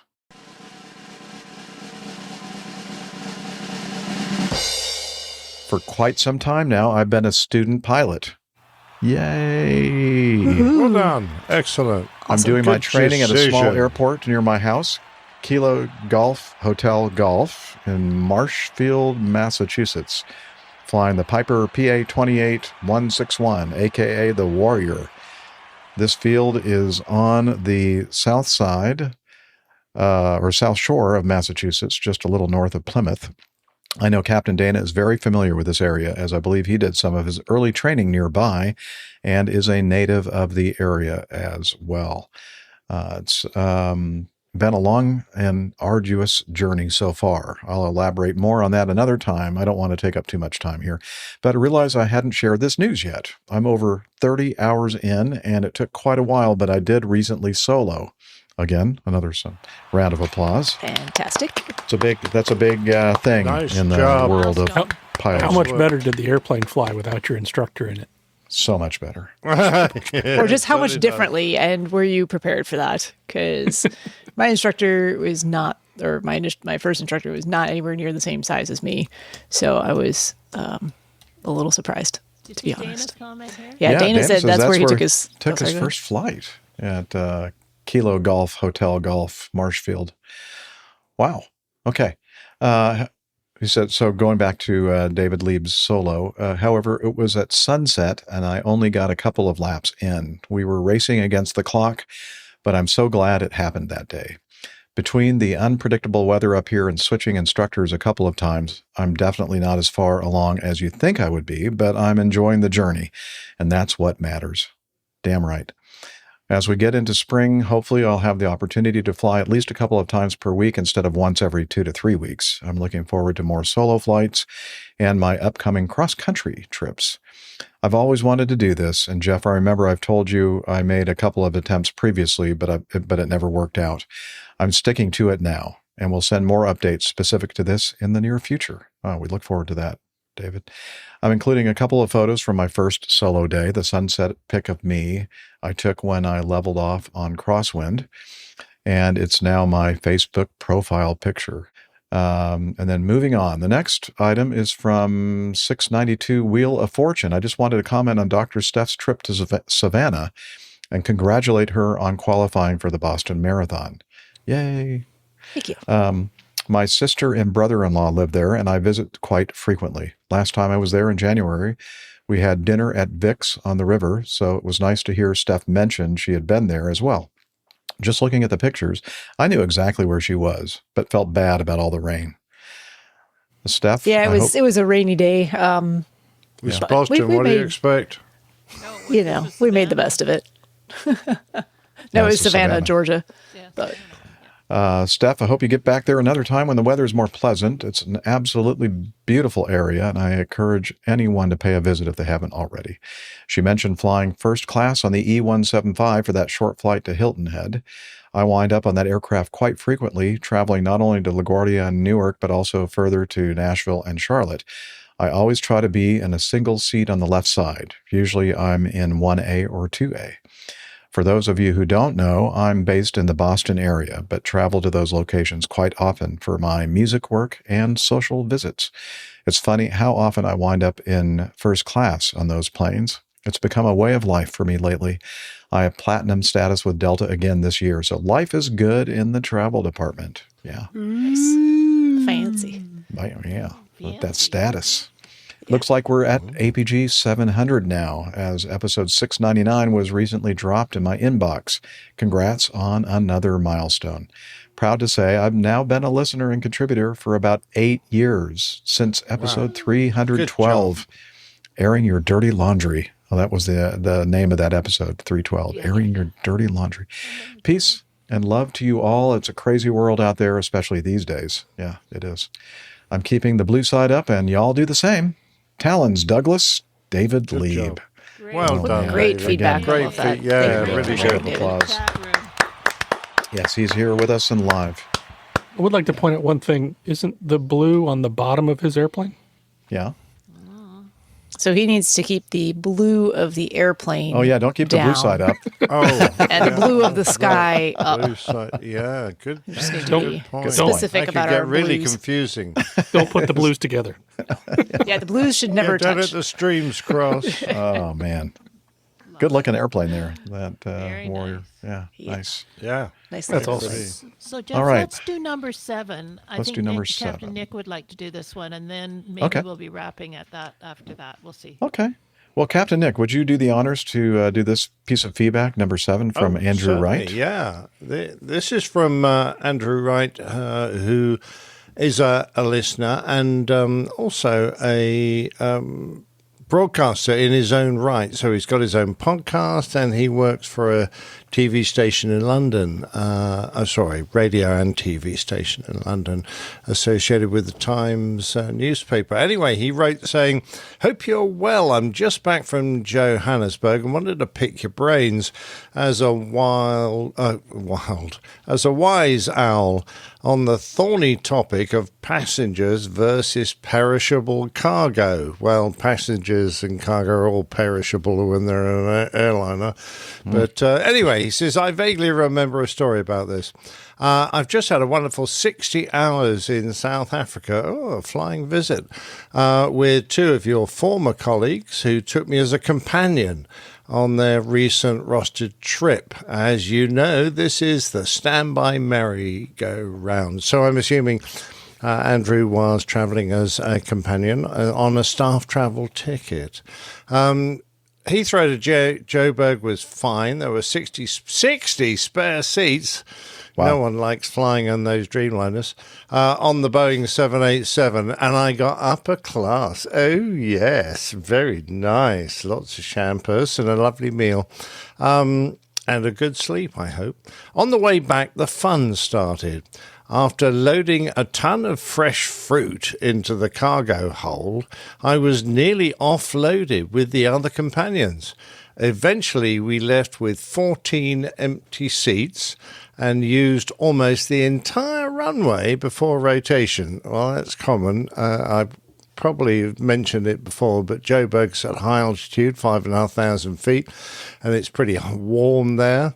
So those two combined means the engines don't work quite as efficiently as they would do at lower altitude. So you need a longer runway and a longer takeoff run. Anyway, I'm guessing this is all to do with the maximum takeoff weight. It was a Dreamliner 787. So he says 227 tons. I haven't checked him up on that, but that's fine. Along with the weight and balance, temperature and runway length. Yep, very good, which I read was 14,000 feet at Joburg. Yeah, it's extra long. One of their runways in particular is extra long just for that reason. The captain hinted that there had been a move around to accommodate the cargo and the companions.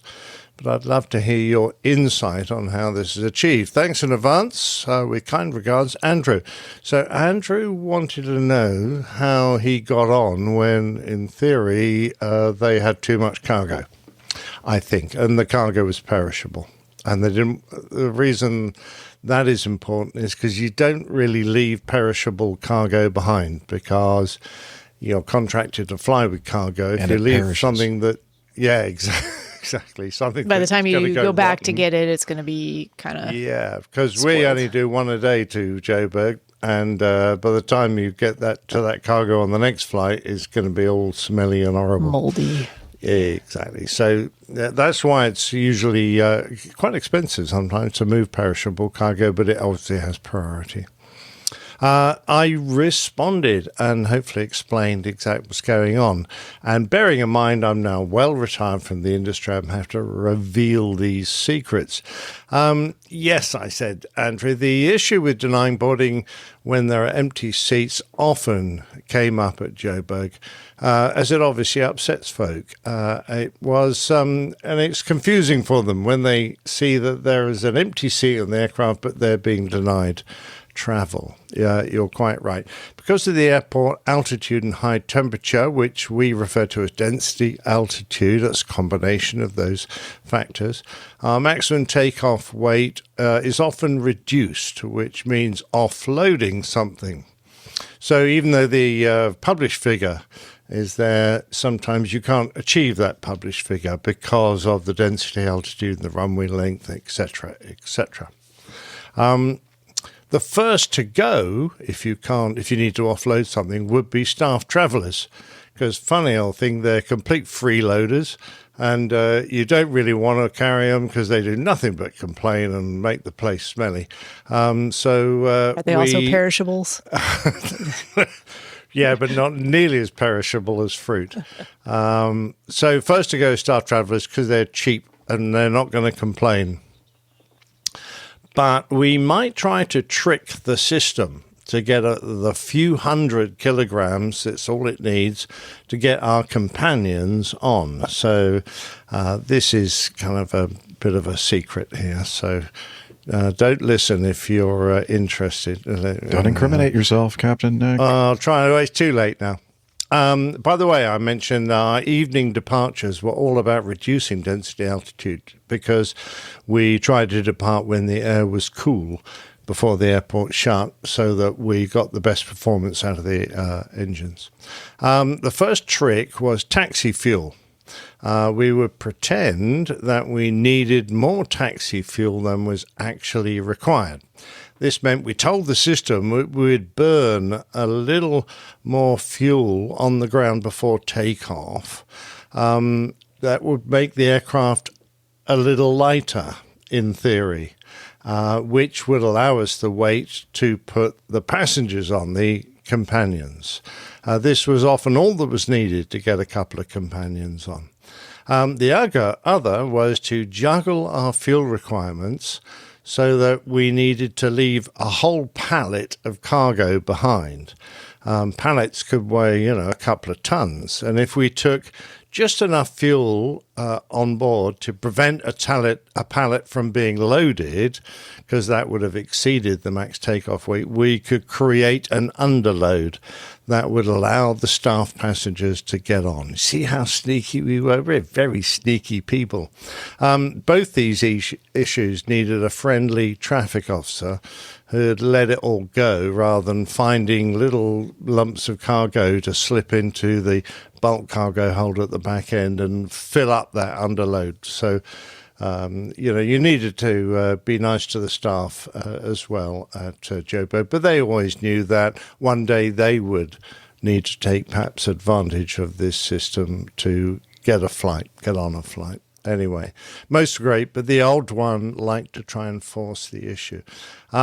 So with that in mind, I'm glad you enjoyed your flight home. I'm glad you didn't get offloaded. I always, when I took my family down there, made sure that I had a few spare tickets, usually a 90%, big discount with British Airways, just in case they could take us, because their flights were just after ours. And if necessary, we would have to wait an extra day and try again on the next flight. That was it, really. So, good. I hope I answered your question, Andrew, and perhaps, revealed a few secrets of the system. All right. Very good. Thank you for answering that question for Andrew. Captain Nick. Let's do this. Is going to be our last piece of feedback for show 700 from Sam Dawson. And this is something to do with police investigating a Cessna plane crash on the Hudson River near the Newburgh-Beacon bridge. Let's see. APG crew, greetings and salutations. You'll probably get this topic from a few sources. See the news stories below. Okay. Yeah, just you, Sam. When I first heard that a Cessna 172 went into the Hudson, it caused my heart to skip a beat as I fly out of Stuttgart with the West Point flying team, and they operate a 172. My old house is a few miles south of the accident scene, right on the Hudson. I'm attaching a picture of a Coast Guard icebreaker keeping a lane open on the river that I took from my front porch a few weeks ago. Yeah, little cold looking up there. An engine failure in this area in a single-engine airplane leaves no good options, especially if you've just taken off and don't have potential energy, in other words, altitude. I've also attached a screenshot of the area. Left middle is Stuart, K Sierra Whiskey Foxtrot, Stuart Field. The right top is the Newburgh Bridge. The Hudson in this area is an estuary. At times you can see the ice flowing upstream with the incoming tide because the water is brackish and the recent mild weather, the river ice would not be solid. Yet the surrounding area leaves no good options. Yeah, it's very steep terrain in that area. This part of New York resembles the Scottish Highlands, but the Hudson Valley is more forested. So you're either looking at putting it down in rugged, steep woodlands, the city of Newburgh, or the Hudson. None are great options. The CFI did a great job putting the airplane down, and they're lucky that there was some ice, so they didn't have to swim the entire way. What did they float it in on an iceberg or something? Well, I mean, that would have taken a while, I think. But maybe. But I mean, I can't imagine that river water would be very warm. I think, in fact, in one of these articles, they talk about it being 27 degrees. It has ice floating in it. That's not a sign of warm. Back in my law enforcement days, we called that a clue. Yeah, the clue. Yeah. Well, very clever of you.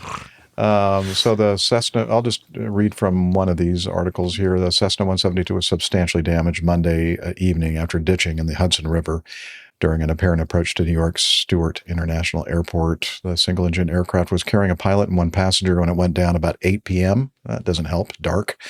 Both occupants were able to exit the aircraft and swim to shore, where they were evaluated and later transported to a hospital with minor injuries. I guess exposure, hypothermia.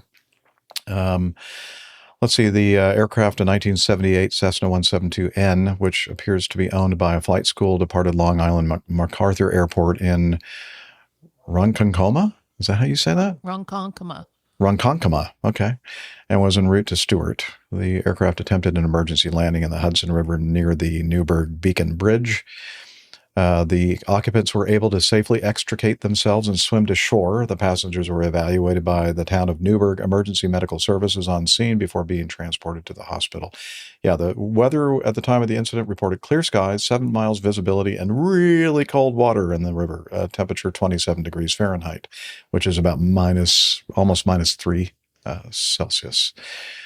New York Governor Kathy Hochul referenced the 2009 Hudson River airliner ditching in a social media post, writing, "Thank God both the pilot and passenger of a single-engine plane that performed an ice landing near Newburgh have been located with only minor injuries. Grateful to our first responders for their quick action." Well, I guess she didn't mention the Captain Sully miracle on the Hudson in this particular excerpt of the end quote. Anyway, so good for them. They survived the crash and are still with us, which is a good thing. Mm-hmm.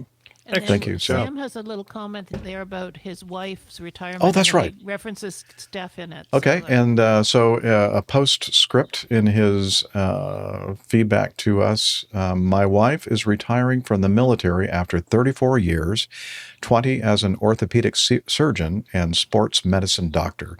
She now transitions to civilian practice, and as I'm sure Dr. Steph knows, this will be a new challenge as she learns the civilian way. I can think of a few challenges, but it sounds like she will excel, having had such a lengthy and successful career already. Very good. Yeah, she can't order the patients around quite as much. Exactly. Sometimes she may find a little bit less eagerness for compliance, I would say. All right. Well, that's going to do it for episode 700. It's time to wrap everything up. As always, we like to point you to our website, airlinepilotguy.com, where, as you know, you'll find information about the crew and the community and the calendars there. We have a special page just for the old pilots' plane tales. We also have a library. Two new ones are in the system, by the way. Thank you for those. Okay, cool. They're not new. They're I've just published them. So okay. They've been around for a little while. So that means all of the plane tails are up now, right? Yeah. Yep, all the we're all caught up. We're current with plane tails. Just a reminder that also on that page you can find out information how you can subscribe to the Old Pilots Plane Tales as a separate feed if you'd like. Let's see what else. We have merchandise and so much more. Please check out our website, airlinepilotguy.com. And we're also on social media, or what I like to call the social meds. So, Dr. Steph, yes, please. Yeah, you can, as always, head over to one of these sites to interact more with us and the community. We're on Facebook, so facebook.com/airlinepilotguy, or you can choose X. We're at APG Crew. A good place to find Captain Nick's weekly show artwork is over on Instagram, instagram.com/APG Crew. And to find these live video recordings of the show, or to join in the live chat as we record the show, that's on YouTube, youtube.com/airlinepilotguy. And I know Hillel's been around, kind of. Is he there today? Oh, of course. I mean, he would not miss on an his episode. Slack. So he's here, even for the 700. Faithful. Right, Hillel? You want to tell us about Slack? Okay, but I'm dripping wet. Come on over here. You know, you'd think after all these episodes you would figure out a way to not be dripping wet, but no, you'd be wrong. So please tell us all about Slack, sir. APG listeners, please join us on our Slack team. Slack is a communication, coordination, and sharing platform that works on your mobile, laptop, or browser. On Slack, we share news and ideas, we suggest episode and plane tales topics, we plan events and meetups. To get into the Slack team, please email me at slack@airlinepilotguy.com. That's SLACK, Sierra Lima Alpha Charlie Kilo @airlinepilotguy.com. Or send me a tweet with your preferred email address to @Hillel, and I'll send you an invitation. That's Hillel, spelled Hotel India 11 Echo 1, and see you in Slack. Thank you very much, Hillel. And we'd also like to say a big thank you to our producer, Liz Piper. Yay, Does Liz. all that work before and after and during the Thank show. you very much. Tries to herd the cows and whatever you... No, herd... What'd you call Squirrels. The cats. Yeah, the Herd cats. Goats. That's right. Squirrels. The cool cats. Penguins. The goats. Penguins. Penguins. Heard the penguins. Yes. Also like to thank our live audience. So many great people in there. And, You're the best. And some others too.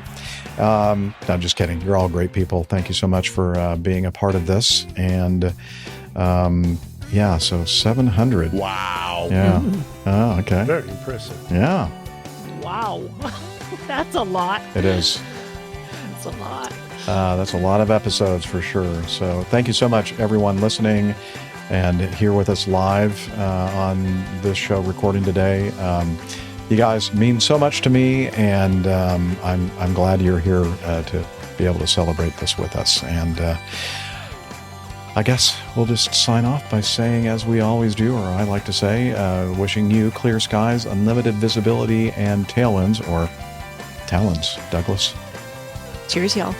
Ta-ta for now. You're welcome. See you next time on 701. Yeah, he's up in the sky. It's the airline pilot guy. Meep, meep. Good day.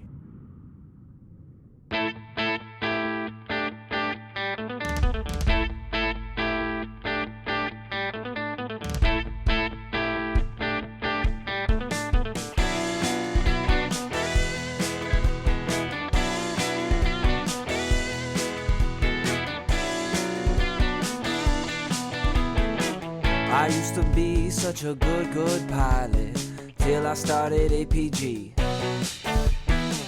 I opened doors for little old ladies. I helped them to their seats. Airline pilot guy, I fly America. Oh, airline pilot guy, he can land in heavy fog. I got no friends 'cause I'm always flying. I just don't have the time. But I can land this old plane. I can land it just fine.